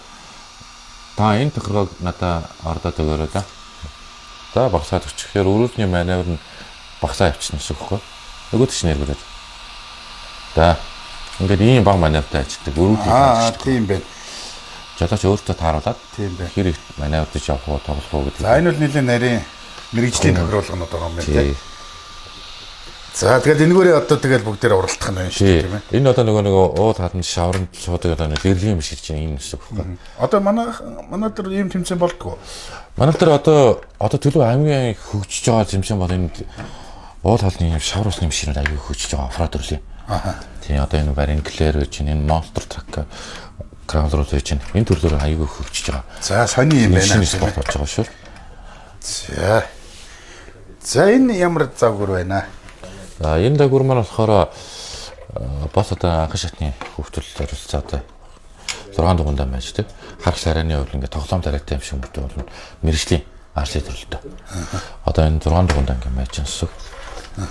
Эдгээр чинь хэр холоос өдөрдөг юм. Өдөрлөг бол нүдэнд харлахгүй батаа явдгийг. Гэтэ ер нь бол 150 м байдаг. Өөр бол 150 м болтол барина гэдэг чинь хүн өөр нүдийн хараагаар харахгүй л дээ яг энэ бол. Өөр харах хэмжээ нь бол 20-30 орно л хэмжээ. Харнаа л гэсэн үг. За. Энэ мэдээж бол ачааны загвар юм чинь айхтар гэж хурдлахгүй бах тийм. Энэ бол өөрөө бол 20-30 км/цаг ордтой. За тийм баг. За их сонирхолтой юм байна. За хэлээдгвэл дараагийнхаа хэсэг рүү шилжиж тийм ээ. За үзэгчдээ манай нэвтрүүлэг хобби центрээс үргэлжилж байна. Та бүхэн хэсэгхэн хугацааны дараа жаахан хүлээгээд бит хоёрын дараагийн хэсгийг үзээрэй.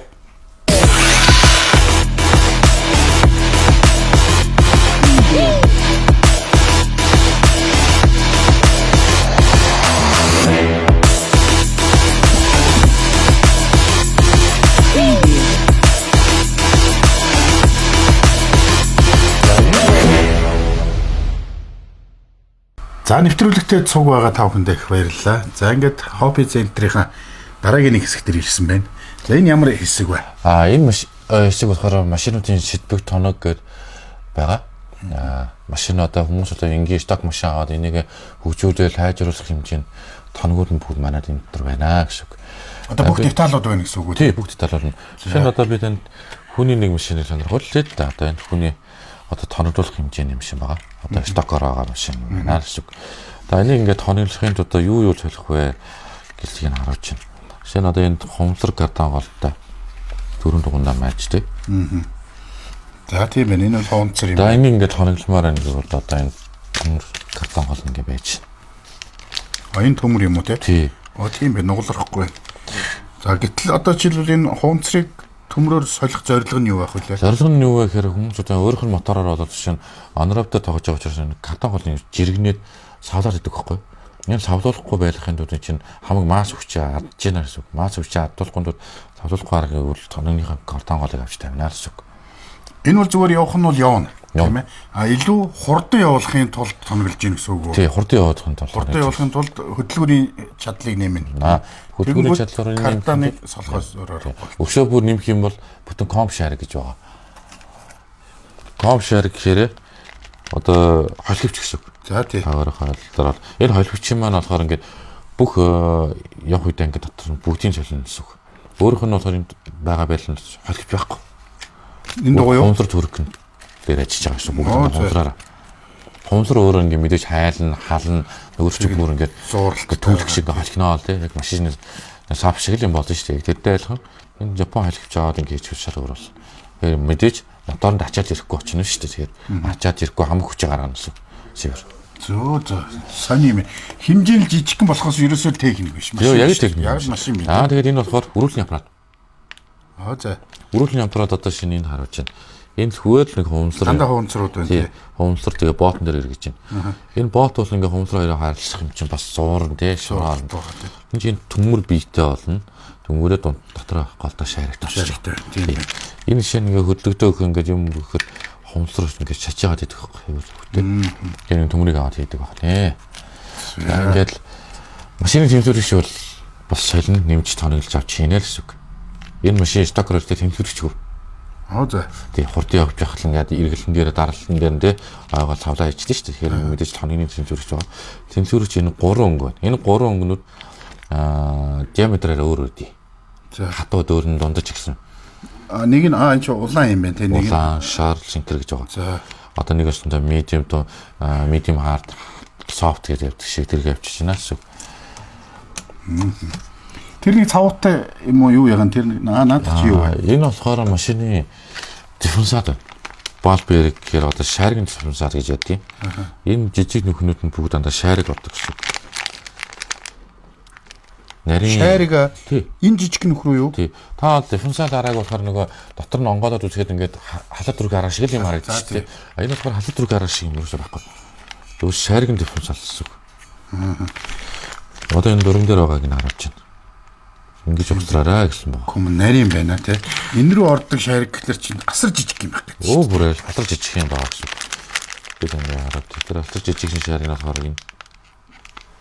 За. Юм нэрээс та мундаг болчих. За. Үүдүүрээс 0 градусын тохиргоотой гэдэг юм дээд гарнууд нь. За. Өшөө би одоо энэ үүдүүрээ 0 градусын тохиргоогоо би жоохон өөрчилмөр шүү дээ. Эргэлтэн дээрээ жоохон одоо яаж одоо урд дугуй алцгар байх ч юм уу тий хойд дугуй багтлаг алцгар байх хэдэн градусын налуутай байх хэрэгтэй тохируулахмаар байдаг. Үүдүүрээ 0 градустай байдаг. Энийг би ингээд тохируулахтай болохын тулд тохиргооны гар авах хэрэгтэй болно. Энэ тэгээд тохиргооны гар гэхэд дээд гарууд бүгдийн тохиргоотой болох шүү дээ.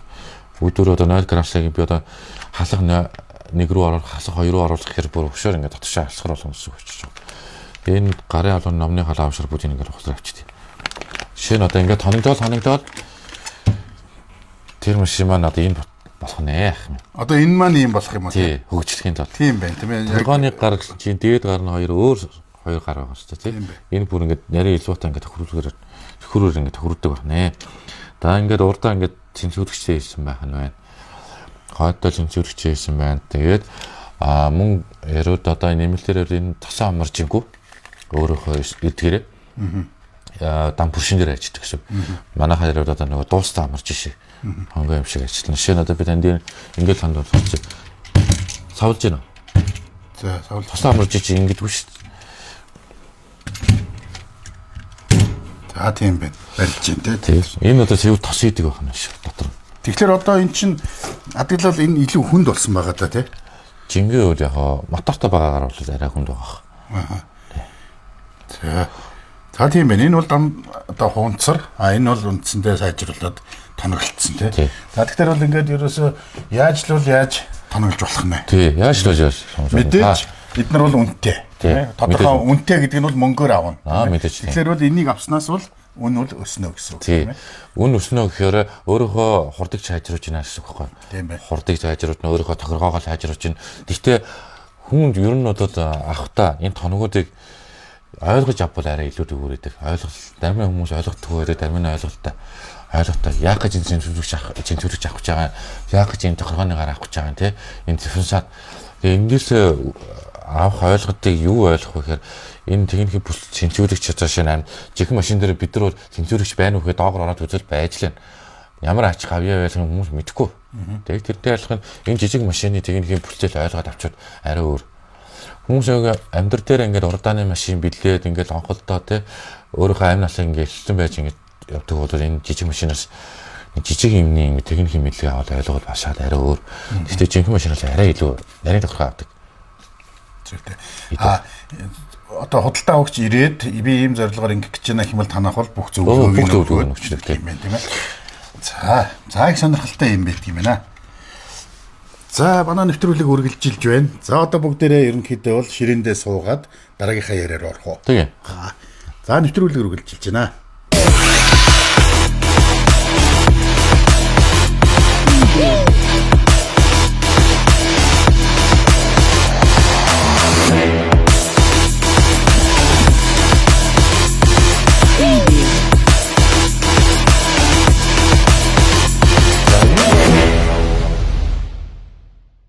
За нэвтрүүлэгтэй хамт байгаа та бүхэндээ баярлалаа. Манай нэвтрүүлэг үргэлжилж байна. За түрүүн нэвтрүүлгийн ихэнд бүгдээрээ энэ хөрхөн загварыг ухсраад эхэлсэн. За ингээд загвар маань эцсийн байдлаар ингээд бэлэн боллоо. За гэтэл манай зочид маань ингээд энэс маань ингээд том олон загварууд ингээд авчираа тавьчихж.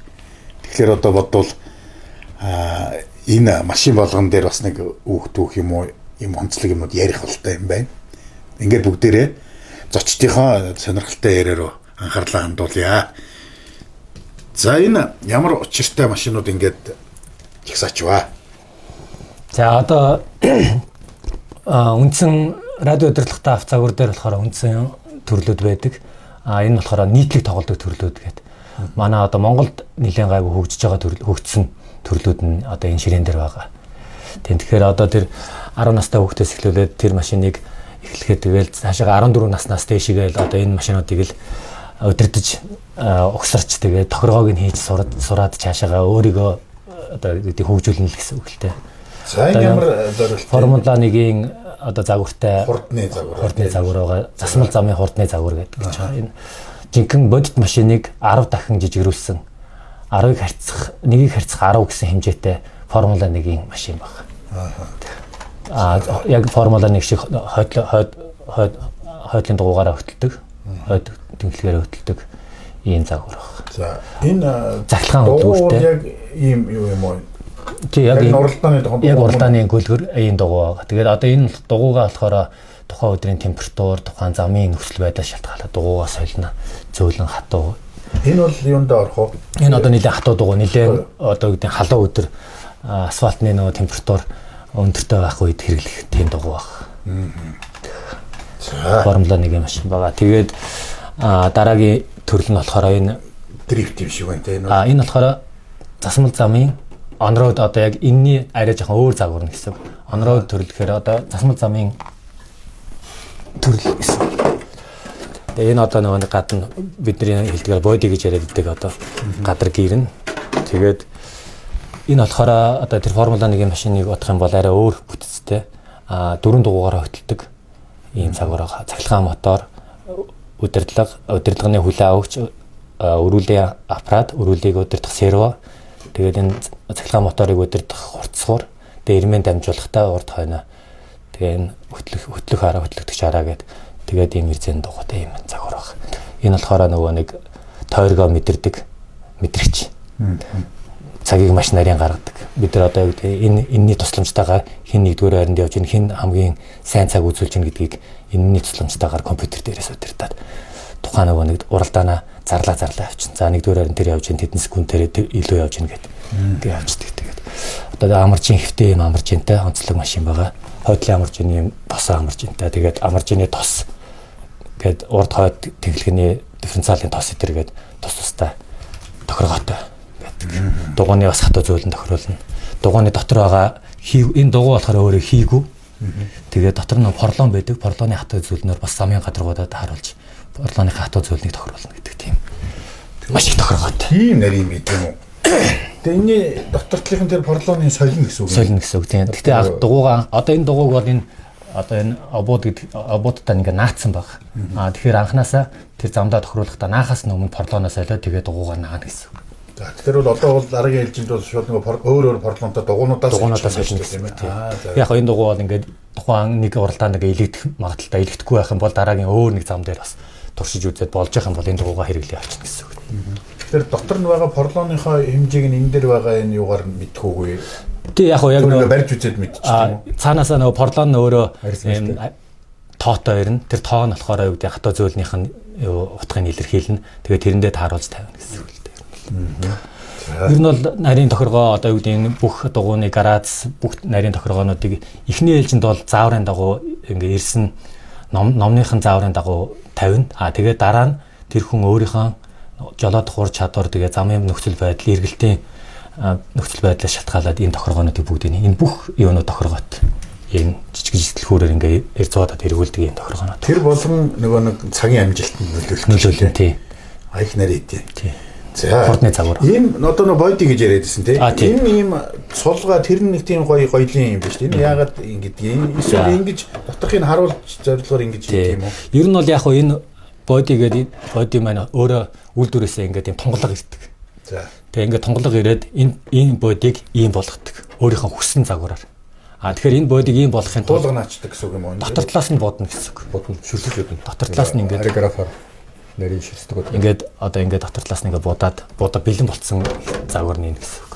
Энэ буддаг юм уу? Энэ буддаг юм уу тий? Тийм буддаг. Энэ өөрийнх нь ийм энэ материалд суудаг тэгээд уян тийм буддаг байдаг. Моделийн энэ боди буддаг тусдаа юм буддаг. Шүршин тий. Тэгээд одоо юу гэдэг нарийн ийм шаблон хийж байгаа тэрний эхлээ шүршээ тэгээд тэрийг хуулж аваад дараагийнхыг наагаад тэрэн дээрээс буудаад буцааргаад ицсэн өрдөн нь бол. Тэгэхээр энэ загварууд нь бас янз янз байдаг гэсэн үг үү? Энэ зургнууд нь. Зураг нь бол хүслээрээ өөрийнхөө нөгөө нэг одоо юу гэдэг таалагдсан хээ угуул зүй үедээ лого бүгдийг нь оруулаад ингээд будаж болно гэсэн үг. За зүгтээ. Энэ хоёр машины бол ялгаа байна уу? Тий, одоо энэ машин нь болохоор засмал замын хурдны загвар гэдэг гэж байгаа. Энэ болохоор одоо бидний манай Монгол сүүлийн төгжөөд байгаа дрифт загвар. Дрифт гэдэг нь одоо за. Шарвалтын тийм. Тэр загвар гэсэн үг. Энэ болохоор яг бодит машин шиг одоо энийг энтэйгээ ялгаатай нь бас хойно хөтлөгчтэй яг одоо жинхэнэ машин хойно хөтлөгчтэй дрифтлээд явдаг тийм загвар гэсэн үг. Тэгэхээр ер нь бол энэ маш юм хөнгөн шийдэлтэй тэгээд их бат бөх байх шаардлагагүй дрифт бол энэ уралдааны загвар бол яг олон машин хажуудаа нөгөө ширүүлцээд явах ч юм уу тийм контакттай байдаг болохоор энэ л нэлээд бат бөх хийгдсэн байдаг. Энэ машин бол ер нь бол их хөнгөн загвартай их тийм явдал сайтай тэгжл хийгддэг л дээ. Бас энэ тэгэл олон тохиргоотой энэ дугуй ингээд суулт өдр гэл бүх тохиргоонууд тэгэл бас адилхан хийгдэнэ. Өөрийнх нь жолоодлогын ур чадвар замын нөхцөл дээр шалтгаалаас хамаарал тэгэл хийгддэг тийм тохиргоонууд байдаг. За энэ одоо бол оффроуд төрлийн. Тий, энэ болохоор одоо энэ бидний саяны ярьсан машинууд болохоор дандаа бодит машиныг 10 дахин жижигрүүлсэн модельүүд гэсэн үг. Тэгэхээр ийшээ ороод ирэхээр бодит машиныг арай жоохон том байгааз 8 дахин жижигрүүлсэн гэсэн үг. Арай том болчих бодит машины хэмжээрөө ойртож ийн гэсэн үг тий. 8 дахин жижигрүүлсэн дотоод шатлалын хөдөлгүүртэй Бартат замын хурдны загвар. Хараадаг маш өндөр харайн, маш хол харайн. Одоо энэ жишээлбэл энэ машин одоо засмал зам дээр 100 км цаг хүртэл хурдладаг. Оо за явж гэн. Тэгээ энэ машин бол одоо шорон зам дээрээ 80-90 км цагийн хуурд гаргадаг.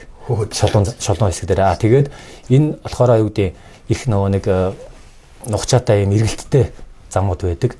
Шулуун хэсэг бол ерөнхийдөө бол стандарт нь нэг хэсэг л байдаг. Нэг шулуун байдаг. Бус нь дандаа ингээ эргэлттэй, хариалттай байдаг. Хүний ур чадварыг гаргахын тулд их хэцүү зам хийдэг ер нь бол гадаад нухчаа байдаг тийм. За энэ дотоод шилтэлтийн хөдөлгөөр дээр төлш нь юу байдаг? Өмнө нөгөө нэг Бачлуун багшийн хэлсэн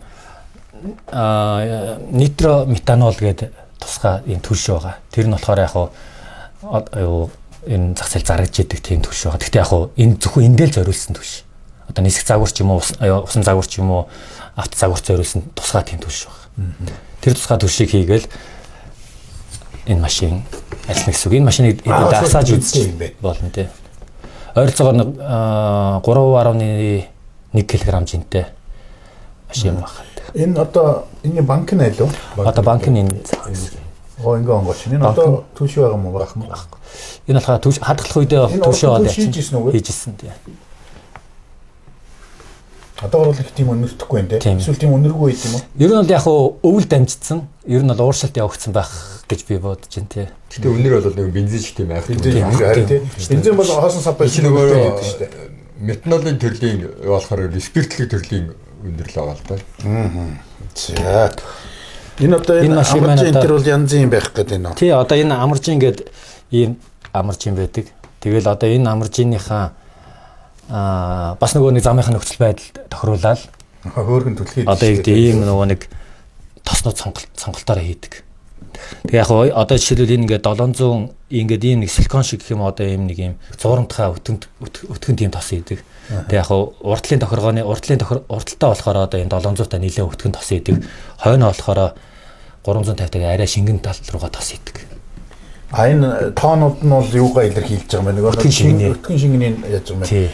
700 болохоор шингэн болно. Өтгөн болоо. Өтгөн болоод 350 болохоор арай шингэрээд явдаг юм байна. Энэ бол тэгэхээр нөгөө уралдааны өдрийн цагуур тийм ээ замын байдал энтрээс болдог байх уу? Энийг тэгээд яа тийм энэ руугаа хийдэг гэсэн. Тийм энэ руугаа хийн. Одоо энийг хийж болох уу? Одоо хийж болно тий. За нэг үзэгчдэд нэг сонирхолтой энэ. Одоо наад чинь тосгүй байгаа гэсэн үг үү? Одоо энэ тостой байгаа. Энэ бол хэрэгэлсэн амаржин. Одоо энэ юу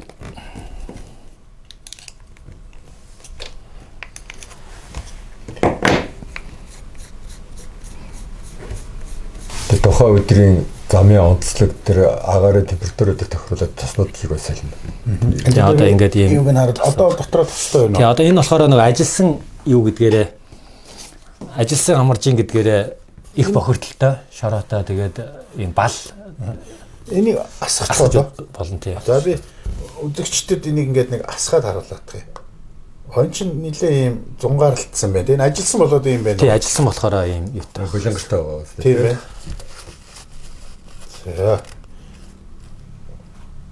За ингээд одоо энэ амаржиныг бүгдээрээ цэнэглэх нь байна тийм ээ. За ингээд асгачлаа. Одоо энэ нөгөө нэг гол төмөр. Тэгээ энд одоо нөгөө сайлникууд нь дотор байгаа. Энэ сайлникийг энэ нарийн төгжээгээр мулталж аваад бас сайлникаа солино. Тэр одоо сайлник нь болохоор одоо ийшээ тос нэвтрүүлсэн болохоос ширээсэл амарж тос ийшээ тос ингэж гадагшаа хаях. Одоо энэ бол жоохон хайсан байгаа байхгүй. Тэгэхээр энэ ирцэнийг солино гэсэн. Энэ дотор хоёр давхар ирцэн байгаа. Тэгээд энэ ирцэн муутахаараа ингээд тос ингээд энэ голн дээр ингээд тос зурц гараад ирцэн хөвчсөн байна гэсэн үг. Тэгээд одоо юу гэдэг энэ хуучин тосны нөгөө нэг үлдэгдлийг энэ бохрыг бүгдийн сайхан цэвэрлж авах хэрэгтэй. Цэвэрлж аваад тэгээд цэвэрхэн болсныхаа дараа шинэ тос байна. Тэгэхээр одоо өтгөн тосыг цаг уурын ямар нөхцөлд нь хэрэглэдэг? За одоо жишээлбэл өтгөн тосыг бол за одоо энэ 700-та одоо нийтлэг тийм юу тохиргоо байдаг л да. 700-та тосыг бол ер нь бол хөвчлэн 600-аас 700-гийн хооронд өтгөн тосыг урталтай хөвчлэн хийдэг. Яагаад тэгэхээр энэ машин маань болохоор өндөрт харьяагаад уртлаараа голцоо боо. Ер нь бол уртлаараа голцоо боо. Тэгэхээр энэ ачааллыг өтгөн тос авч явах. Өтгөн тостой болохоор энд юу гэдэг хэд их ингэж нөө газарт наалтах хэсгүү. Баг зэрэг наалтан. Гэхдээ буцаагаад ингэж хаях хэсгүү байдаг болохоор өтгөн тос байна. Хойд дугуй болохоор энэ цохилт авсны дараа буудаг болохоор шингэн тос хийгээд байгаа. Ийм ивт. Одоо энэ машины одоо амаржины ингээд үзэх юм бол ингээ ойхгүй байгаа. Ер нь ингэж л буух хэвээр. Ийм ивт. За, сони юм байна. За, одоо тэгэхээр таад тий одоо ингээд амаржина ингээд нэг ерөөд нь урдлынхад нь тохируулж иж байна. тий энэ одоо энэ богинохан нарах дээр бол наадах ч бол арийнхын юм шиг байна. Энэ болохоор ингэж одоо ингээд нэлээд богинохан байгаа. Урд амаржин байгаа даа. Одоо энэ урт богино урд амаржины гэдэг байгаа. Тэгээд за ингээд цэвэрлэлчлээ. 700 хийх. 700 хийн. Энэ амаржины энэ тос нь өөрөө дотроо хий орж таглагдчих болохгүй. Тэгэхээр одоо юу гэдэг тосоо ингээ эхлээд баг зэрэг хийгээд тэгээд энэ дотор байгаа нөгөө нэг энэ поршин энэ амаржины дотор энэ поршин байгаа даа гол нүхтэй. Тэр поршингийн доор байгаа хийг ингээ баг гаргах хэрэгтэй. Эхлээд одоо сүүлийн үед яг юм вакуум машин гараад ирсэн баг. Энэ амаржинуудаа бүгдийг нэг тосын хийнгуутлаа ингээ дөрвөлнгийг хийгээд конов дарахаар нөгөө вакуумдаа нөгөө доторх хийг нь гаргаад авчихдаг. Бид хий байхлаараа яана гэж. Хий байхлаараа дутуу ажиллана. Ийм цохоотой ажиллана. Ингээд тэгэхээр нөгөө нэг ямар ч тийм нөгөө нэг илүүд зохиогүй ажиллахын тулд хий байхгүй байх хэрэгтэй. Тэгээ ингээд 5-10 минутын дараа энэ хийнүүд ингээ өөрөө ингээд агаар нь дээш ингээ гараад байхгүй болсныхан дараа 700-аад тосоо хийнэ гэсэн үг. Тэгэхээр түр хийг нь юу вэ? Түр хийг нь гаргахын тулд 5 минут үлдээ. Тэр хоорондоо өөр юм тайлбарлая. Одоо энэ болохоор одоо ингээд энэ машиныхаа юм суурь нь байгаа. Тэгээд бас суурь машины тавихаасаа гадна бас энэ амаржиныхаа эндрийг ингээд орчих одоо энэ дөрвөн одоо ингээд уртлын зүүн толын амаржин ингээд уртлын баруун талын амаржин, хойдлын зүүн баруун гэдэг ингээд ийм тустай юм тавиртай байна. Зорилтын тавиртай. За. Тэгээд энэ маань болохоор 125 г-ийн ийм түлшний савтай. Энэ 125 г-ийн түлшний саваараа 8 минут тавьдаг. Гэхдээ жоохон доор нь үлддэг. Ерөнхийдөө юу гэдэг нь 7 минут 30 секундээс 9 минутын хооронд давхдаг. Найдвартай байдлаа бодоод замдаа явж байхдаа түлшин дуусахгүй тулд 8 минутын дээр одоо pit stop гэдэг нэг дотгошоогоо орж ирж түлшээ зэмлдэг. 125 г-аар үндсэндээ 8 минут явах. Ямар хурдтай. Энд чинь бас мэдээж хаа зөхөөгөл тэрнээсээ өшөө багасна үү? Ер нь хурдтай удаа явсан ч гэсэн ер нь л 8 минут. Яаж хаазалсан байсан ч хаазалсан байсан. Ер нь бол өндөр хурдтай явна. Дандаа уралдаан болохоор өндөр хурдтай явна. Дээд хаазаараа л ер нь бол 8 минут. Тэг мэдээж нэг үе гэдэг хаазанд баг өгөөл гэлдрээд их юм бол тэгэл баг л идэн л дээ яг машин шиг тий. Их өгөөд байвал их иддэг л яг л тийм л зарчмаараа л явна яг адилхан. Юу яа гэсэн те энийг жинхэнэ яг ингээ асааж бас үзье. Тий асааж үзье хэдүүлээ тий. За тийм байна. Хэдүүлээ машин асааж. Тэр үед бол ингээ бодиттой яаж ажиллах нь бол харагдах юм байна тийм ээ. Тий тэгээд ерөнхийд нь одоо тайлбарлах юм бол урд тэнхлэг ингээд үл хамаарах тэнхлэг байгаа. Тэгээд түлшний сав байна. Энд болохоор нөгөө нэг өрүүлийн урд нөгөө нэг дуугаа залах өрүүлийн аппарат байдаг. Энэ хойно болохоор нөгөө хойд моторынхоо нөгөө нэг юг хааз торомсыг тохируулахын тулд бас энэ серво гэдэг төхөөрөмж байгаа. Тэгээд энэ дотор нөгөө хүлээ авахч маань байдаг. Энэ дотор жижигхэн батарей байдаг бас. Жижигхэн батарейгаа нөгөө хүлээ авахчнаа тог өгөөд энэ хоёр аппаратанда тог өгжээж энэ машин өөргөд залдаг гэсэн үг. Тэгээд агаарын шүүр, тэгээд үндсэн дотоод шаталтын хөдөлгүүр маань ингээ яндан маань. Тэг одоо юу гэдэг энэ яндангийн одоо энэ гарч байгаа цохилтоос энэ рүү даралт өгөөд даралтаас доороос нь ингэж түлш гарч ирээд энэ хөдөлгүүр рүү ороод төрөний нөгөө нэг бочлон багшийн тайлбарсан зарчим руу орж эхэлнэ гэсэн. Нөгөө биеийн жижиг бэлчээр нь том гэж ярьдаг л дээ. Энэ ерөөс нь надад л яг тэр үг их зохимжтой санагдлаа. Ер нь бол тийм. 80 км хурдлна гэдэг өөртөө бартаацсан дээр. Тий. Одоо нөгөө янзанд гарсан нөгөө вакуум даралт үүснээс түлшээ цааш одоо нэгээс нь бензин цус гэсэн үг. Цус тийм. Байгалаар ажиллаж байна гэсэн үг. За мундаг гэдэг юм байна. За энэ. За энэ маань болохоор одоо бас Монголд нэлээд хөгжөөд байгаа Бартац замын удаан төрөл нь одоо Кравлер гэдэг бид Кравлер гэж яриад байдаг. Бартац замын хад чулуу одоо хит Бартанд яадаг, тоглодог, уралддаг бас тийм төрөл баг. Тэгэхээр одоо манай монголчууд GB-г тонголж ондог шүү дээ. Яг тэрний л бас 11-ийн 10 дахин жижигрөөсөө хөлбөр гэсэн үг. Rubicon гэдэг одоо яг бодит Ер нь бол одоо юу гэдэг энэ багигээд энэ машин бол одоо ингээд бодит амьдрал дээр бол баг байхгүй шүү дээ. Ийм загвартай машин. Тэгэхээр энэ бол илүү яг жинхэнэ машиныг 10 дахин жижигрүүлсэн бодит хувилбар гэсэн үг. За машинууд маань ер нь хэр одоо Монголд иймэрхүү машины уралдаан хэр явагддаг юм? Танай холбооноос зохион байгуулалт юм уу яа гэдэг? Тийм, манай холбооноос одоо яг гол явдаг төрөл нь on-road гэж засмал замын энэ машин байгаа, дрифтийн төрөл байгаа. Тэгээд энэ багийн төрөл гэдэг байгаа. Тэгээд энэ краудерын төрөл. Тэгэхээр краудерын төрлийг маань болохоор ер нь бол 100 өвөлгөө тоглож болдог. Бус төрөл нь бол ер нь бол өвөл тоглоход ер нь хурдны загвар болохоор хөлдөөд одоо юу гэдэг эвдрэл их авна. Тэгээд тийм болохоор ер нь энэ краудерын төрлийг өвөл тоглоно. Энэ on-road-ийн энэ төрлийг болохоор 100 биш өвөл нөгөө заалан дотор дороожин дээр тоглож болдог байсан. Тийм баг. Түрүү чи бид хоёрын нөгөө нэг Солонгосын нэг дөрөнд орсон цом байсан шүү дээ. Тэр чинь аль төрлөөр нь авсан? Тэр чинь болохоор одоо энэ төрлөөр авсан. Одоо 8.1-ийн нитро бензиний хөдөлгөөртэй залгамын төрөл байхгүй. Энэ төрөл маань болохоор одоо юу гэдэг Монголд нэг хөгжөөгүй. Гэхдээ бидэрт яг хуу энэ төрлөөрөө бэлтгэл хийж агаад энэнгөөрэ юу гэдэг гадаад очиж уралдах боломжтой. Энэ болохоор энэ машин маань өөрөө болохоор 2013 оны дэлхийн аврагт оролцсон. Монгол тамирчин оролцсон. Загвар баг. За их сонирхолтой юм байна. За одоо тэгээ танай холбоо цаашдаа ер нь ямар шүү? Одоо уралдаан тэмцээний ямар төлөв байна?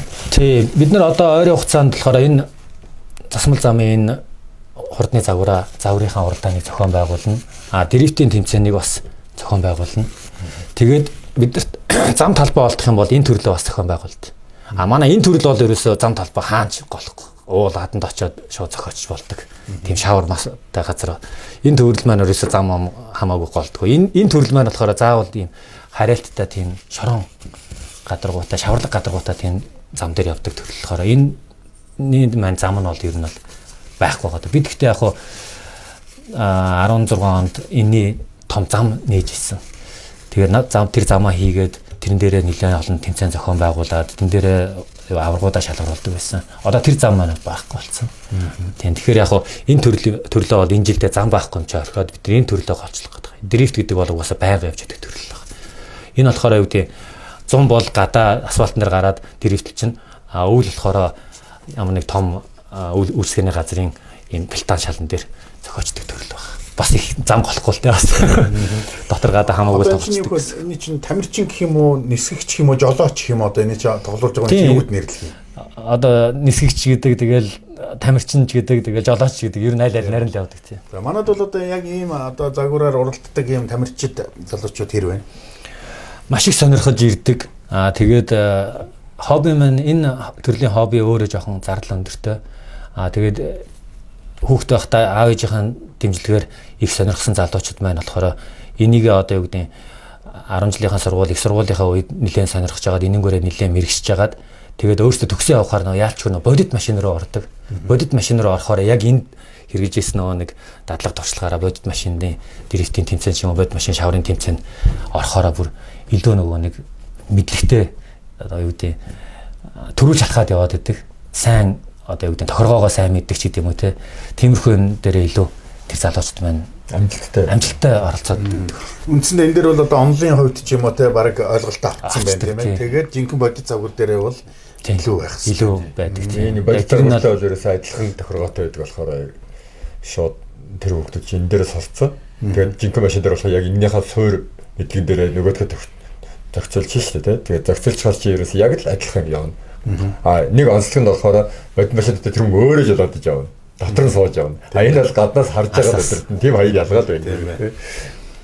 За түрүүн Батчилуун ярьж байгаад ерөөсөө ярих болов гэд хүлээгээдсэн чинь нэг зүйлийг ярихгүй байсан. Тэгэхээр бол энэ нэвтрүүлгийн одоо бэлтгэл ажлын явцад бол Батчилууныхаа одоо тэртех одоо тэрч бараг 40 жилийн өмнө юм уу тийм ээ.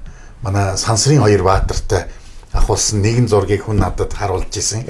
Тий. За танаа нэвтрүүлэгт орох гэж байгаа хүн чинь энэ шүү дээ. Хүүхдийн юм. Тэгээд нэг Сансрын хоёр баатар. Одоо Сансрын хоёр баатар гэдэг манайхан мэдж байгаа тийм ээ. Тэний Бэко гүрхэгч хоёр. Энэ хоёроор чинь өөрийнхөө машин дээр гарын үсэг зурулж ирсэн хүн шүү дээ гэсэн.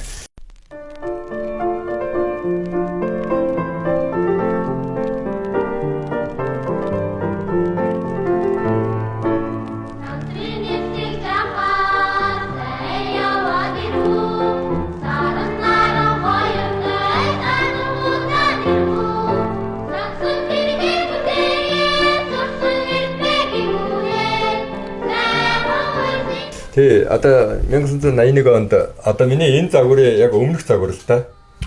Өмнө загвараа хийгээд тэр загвар маань одоо Москвагийн одоо солилцоод орнуудын олон улсын хүүхдийн техникийн бүтээлийг үзсэн Москва хотын Виднахагийн үзсэн дээр тавигдчихсэн тэр загвар. Тэгээд тэр загварыг хийгээд сансрын хөчгөөрөөр шиж Олимпик хоёр сансар нисчээд Монгол дээрээ залуу дээрээ ордог нараа орж ингээд танилцсан хүүхдүүдийн бүтээлүүд дээрээ тэгэхэд тэр миний тэр машин дээр одоо ингээд гарын хэсгээс дурсал бол үдээсэн байхгүй. Тэр бол надад одоо хүүхэд насны айгүй тийм гоё дурсамж одоо хүртэл байдیں۔ Тэр зургийг би харсан тэгээ зориод асуугаад байхгүй. Тэгээд тэр загварынхаа дараа энийг олохоо тэр загвар цахилгаан хөдөлгөөнтэй загвар байхгүй юу? Тэр загварынхаа дараа өшөө сайжруулж урам орсон юм уу тэгээ өгдөлтөө юм дотоод шатлаг хөдөлгөөнтэй энэ загварыг хийжсэн байхгүй. Тийм үү. Тэр бол их гоё дурсалтай зураг. Тийм байлээ. Тийм. За баярлалаа. Одоо дэрэн дээр нэмэхэд одоо энэ загвар маань болохоор 81 онд хийжсэн гараараа хийжсэн загвар байгаа ш. Тэгэхээр энэ болохоор 2013 онд уралдаанд орж исэн шалгарсан модель байдаг байхгүй загвар. Тэгэхэд энэ хоёрын энэ одоо юу гэдэг дугуй хоорондын тэглэг хоорондын хэмжээ энэ бүх юм ер нь л яг стандарт адилхан байгаа даа. Тэгэхээр тухайн үед энэ 81 онд энэ машиныг ингэж энтэй яг адилхан одоо орчин үеийн стандарт нийцж хийжсэн. Тэгэхээр ер нь бол одоо чи энэ хоёрыг ингээд харахад ер нь бол яг л байгаа даа. Яг л биш нэ. Тэгэхээр одоо энэ загварыг үйлдвэрлэдэг олон үйлдвэрлэгч байдаг мөртлөө яг энэ стандартаар л үйлдвэрлэдэг. Тэгээ энэ төлөв манайхан 40 жилийн өмнө тий яг л тооцоолоод гаргаад ирсэн байх. Тэгэхээр манайхан бол гайхалтай байгаа. Тухайн үед яаж хэмжсэн тий. Тэгээ тухайн үед чинь одоо тэр стандартыг бол бид нар өөрсдөө мэдэхгүй. Тэр стандарт тэр тухайн үед нөгөө систем нь өөр систем нийгэмдэр энийг үйлдвэрлэж ийсэн байхад бид нар өөрсдөө нэг бодож байгаа ингээд багш нартайгаа нийлээд ингээд загварын харилцааг нь гаргаад хийсэн чинь одоо яг тэр стандартн дээр хийгдчихсэн байгаа байхгүй. Тэр бол сонин тохиол. Ер нь тооцоо чи тэгээд тэрлээ аваа орчтой юм байна гэсэн. Тэгэхээр бол монголчууд бол машин бол үйлдвэрлэж чадна гэдгийн том баталгаа. Тийм, ерөөсөө л том баталгаа. Үндсэн сойр нь бол ингээд байж байгаа байхгүй. Танахан одоо энэ чинь тамирчин гэхлээрээ цол зэрэг олгох ч юм уу одоо төрөн бол яг зүгээр цом мом ингээд медаль энэ төр байгаад их шиг байсан тий. Цол зэрэг өгдөг ч юм уу тиймэрхүү юм байдаг. Одоо энэ нөгөө уралддаг машинууд бол тийм шүү дээ. Одоо манай энэ төрөл чинь одоо манай Монголын автогрын спорттой холбоо байгуулагдаад тэгээд бид тамир спортод засгийн газрын спортын цол зэргийн нэгдсэн англи дөрөнтэй болоод дөрөнтэй батлагдаад тэгээд тэрнээс одоо ингээд дотоодын болон тэмцээнд бид нар чинь оноо цуглуулна гэж байдаг шүү дээ. Тэр оноо цуглуулалтаараа яваад тэгээд гадаадын тэмцээнүүдэд амжилттай ороод нэлээд дээгүүр байранд орж исэн хүмүүс бол цол зэрэг өгдөг байхгүй юу. Тэгээд одоо манай энэ ган болор бол одоо манай Монгол улсын одоо автогрын спортын түүхэнд бол анхны спортын мастер юм. Спортын мастер юм шүү. зөө Монголда бол их одоо нэлээд амжилттай явж байгаа. Тэгээд доошоо дед мастер тэгээд нэг хоёр дэх зэрэггүй байдаг. Тэр бол нэлээд олон байсан. Зарим бид нар чинь олон улсын тэмцээн хийхээс гадна дотоодын орон нутгийн тэмцээнүүдээр орж ирсэн одоо дархан аймгийн зарим нэгэн тамирчдад бол бас нэгдүгээр зэрэг дээр өгдөн шүү дээ. Бас тэр хөдөө орон нутгийн тамирчдаас орно. Одоо техникийн улсын олимпиад шүү дээ. Техникийн улсын олимпиад ч автогрын төрөл бас ордог байхгүй юу? Тэрэн дээр одоо нэгдүгээр байранд орсон холбооны зүгээс үзээд энэ хүн бол одоо олон жил нэгдүгээр байранд хүүхдүүдэд сайн бэлгэлээ ч гэдэг юм тэр хүн тамирчин сайн орлоо гэдгээр холбооны зүгээс тодорхойлж өчөөд цол зэрэг өгдөг. Ерөөсөө бусад спортуудаа яг адилхан явна. Одоо тэгэхээр гамболдроо юу юм уу? Анхны мастер бөгөөд цор ганц гэж ойлгох юм уу? Эсвэл анхных тэгээ одоо араас чинь олон мастерууд байгаа юм уу? Одоохондоо хараханд төрөөгүй байна. Гэхдээ удахгүй төрөх бах. Ямар ч гэсэн нэг хүүхэд бол тодорцсон байгаа. Болцлоо хангацсан байгаа гэсэн үг. Тийм. Тэгээд одоо энэ жил удахгүй бол мастрын тэмдгийг өгнө. Тэр хүүхэд болохоор улсын аврагтныг удаа төрүүлсэн болохоор дид мастрын болцлоо хангаж байгаа. Тийм. Тэгээд манай тэргүүн Наранбаатар маань бас дид мастрын болцлоо хангацсан байгаа. Тийм. Тэгээд удахгүй цол тэмдгээ бол аавна. Энэ хин гамболдор булганыхаа үг юу? Булганых нь ч юм булганы анхны гэрээс аваад төшөө баяр аваад аваад тандаа анхных нь одоо гэдэг үү? Автогрын анхны мастер би одоо бас булганых юм байна гэж ойлгочихлоо. Тэгээд за ингээд манай нэвтрүүлэг бол үргэлжилж байна. Одоо дараагийн нэг сонирхолтой хэсгийг би та бүхэндээ бас үзүүлэх гэж байна. Манай батареудын бит хоёр одоо яг зарим деталыг яаж одоо тааруулж хийдэг вэ те зорддог энэ нарийн ажиллагаануудыг та бүхэнд үзүүлнэ.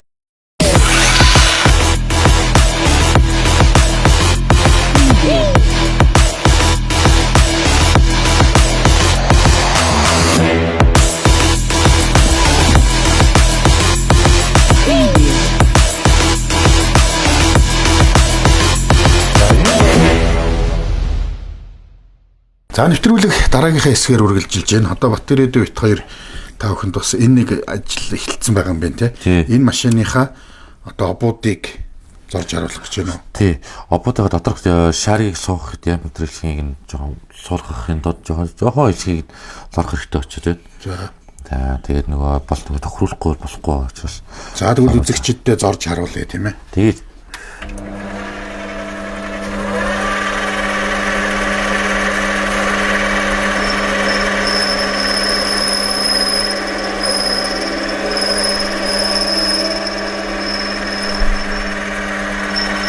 зорж байгаа материал маань өөрөө ямар материал байгаа вэ? энэ болохоор хааш. Хөнгөн цагааны хааш. Хөнгөн цагааны хаашаар гэж байгаа. Энэ түүхийн эдийг болохоор мэдээж одоо хаяг хөнгөн цагаан эдрээс авч яагаад тутгад юм.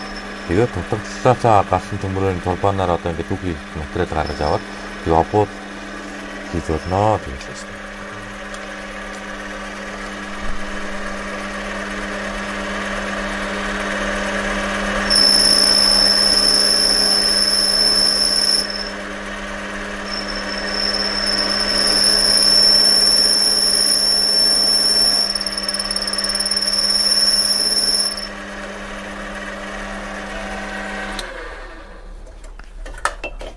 За ингэ болцсон уу? Тий. Энэ дотор л нөгөө шарыг суулгах хэсгээ буцаж гэнэ үү те сая. Тий. За тэгэхээр энэ дээр бол хэмжээ авсан уу зүгээр нүдэн баримжаагаар явчих уу? Нүдэн баримжаагаар явсан баа. Жохон хитэн миллиметр хасахын тулд хэрэгтэй. Нүдэн баримжаагаар. Ер нь бол дараагаар нь тэрийг засчихдээ юм уу те? Тий, дараа нь тэгэл асаа авчна. За. Энэ лагур маань болохоор миний хийж байгаа бүтээл лагур маань болохоор одоо 10 жилийн зинг зэгчтэйг альбетийн L2 гэдэг лагур байгаа. Энэ машин хийх лагур байгаа. Энэ машин маань болохоор тойрол амын урдаанаар урддаг юм. Удирдлаггүй баланкаар одоо дүүжлээд одоо тойрол амын урдаанаар урддаг байна. Нэг болондоо би нэг хөдөө орнууд ч юм уу ерөөхдөө нэг L2 ийм байдгийг шүү гэдэг би нэг юм хийж байгаа бүтээлүүдийг сонирхож байгаа. Тэгэхгүй зарим хүмүүс чинь L2-ыг яаж хийх вэ? Багш нар хөдөл яаж хийж мэдэхгүй байна. Тэрийг мэддэхтэй байлгахын тулд энэ тэрийг мэдээлэлтэй байлгахын тулд би өөрөө хийж тавьж байгаа. Загвар юм байна тий. Тэгээд тэр лагур маань болохоор миний тэр ламбар дээр бүгд ажлын төвөд байгаа би танд сонирхол харуулъя. За одоо хоёулаа ямар ажиллагаа хийх ёстой вэ? Одоо энэ дээр сургасан одоо шааргал суулгаад тэгээд юу яа чинь? Одоо шааргал суулгаад одоо ямар хөө байсныг нь харъя. За энэ юунууд байгаа юм уу? Энэ гол моднууд нь бүгд байгаа. Энэ нүхнүүд энэ хоёр нь нүхлэхгүй юу? Энэ хоёрыг бол нүхлэн. За энэ зураг бол энэ машины зураг байна уу? Юу байна? Тийм байна. Одоо миний энд дөндөө олон F1-ийн лагурууд байгаа. Тэгээ би энэ F1-үүдээ ер нь аль нэг гайг өгсөн лагураа сонгож авсан. Энэ лагур бензиний лагурыг C11 гэдэг лагурыг хооч хийж хамаа гэсэн. Нэг хөдөлгүүр нь энэ талдаа ингэж барих нь зөв байна. Яг зөв тийм. За ингэж ийм машин болох юм байна тийм үү? Одоо энэ машинаа яг зургийн дагуугаар ингээд би хэвлэл хийсэн баг гэсэн. Ингээд обуудаа ингээд тавхал яг ингээд. Оо яг барьж штэ тий. Одоо би энэ хэмжээ нь үлдэхдээ яг ийм машин болох юм байна шүү дээ. За. Нэг өснөө нөгөө лагур бол гарнах лагур бол хамаагүй. Гарнах лагураа өөртөө энэ лагурыг хотод лагур болно хамаагүй. Голнох нөгөө дотор хийж байгаа энэ бүлцээ харин ямар шүү байх вэ? Ямар хөө хурд хүчтэй байх вэ? Ямар хөө хөнгөн байх вэ гэдэг бүгд деталь нарийн хийх хэрэгтэй байдаг гэсэн үг байхгүй. За тэгэхээр энэ бол ингээд үндсэндээ тоотохгүй бүтэн машин болох юм тийм байна. За их сонирхолтой юм байна.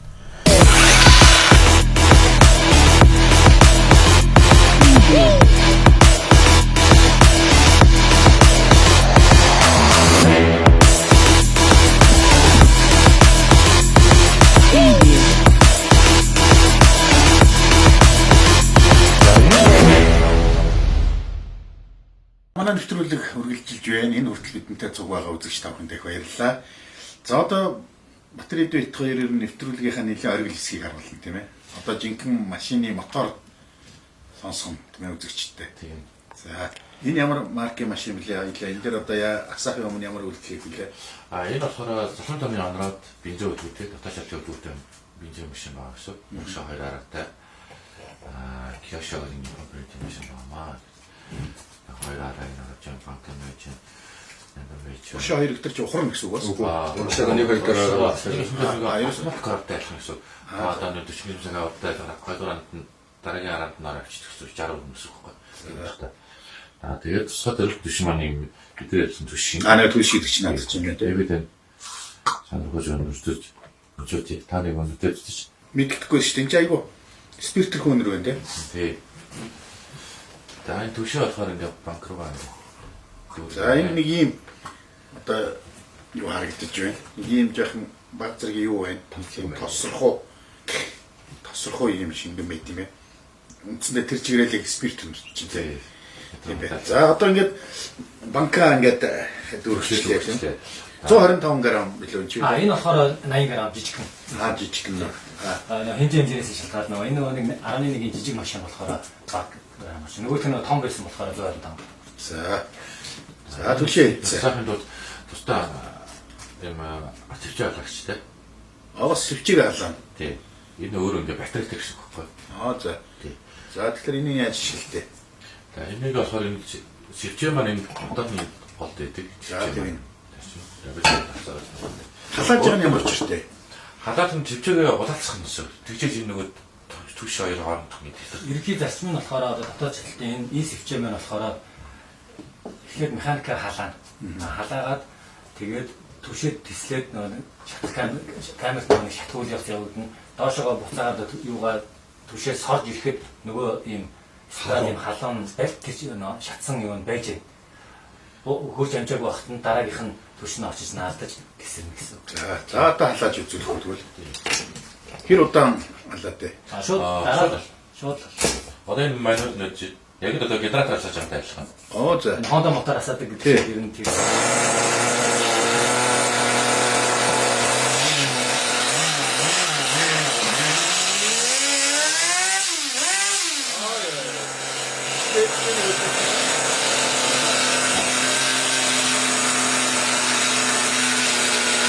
Энэ нь хаасан юм бэ?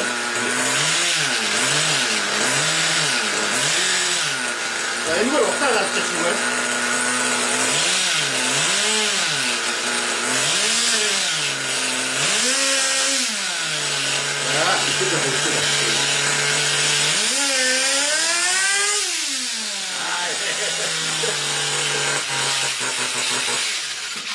Нэр хангардаад. Унтраалаа ингэж унтраад юм уу? Ажиллаж байгаа шүү дээ. За, үнэхээр эрхийн чинээ тэр онгор болтой жин юм байна. Ялч дотоод шилтэлтэй хөдөлгөөр ажиллаж байна тийм үү? Тий. Одоо тэр модельс дагуулж үзээд яг л одоо энэ моторын дотор чи ерөөсөө энэ зарчимчил ингээд явж шин. Дотор яг халах чийтэй гэсэн. Одоо чи нэг удааданаас удааж магадгүй.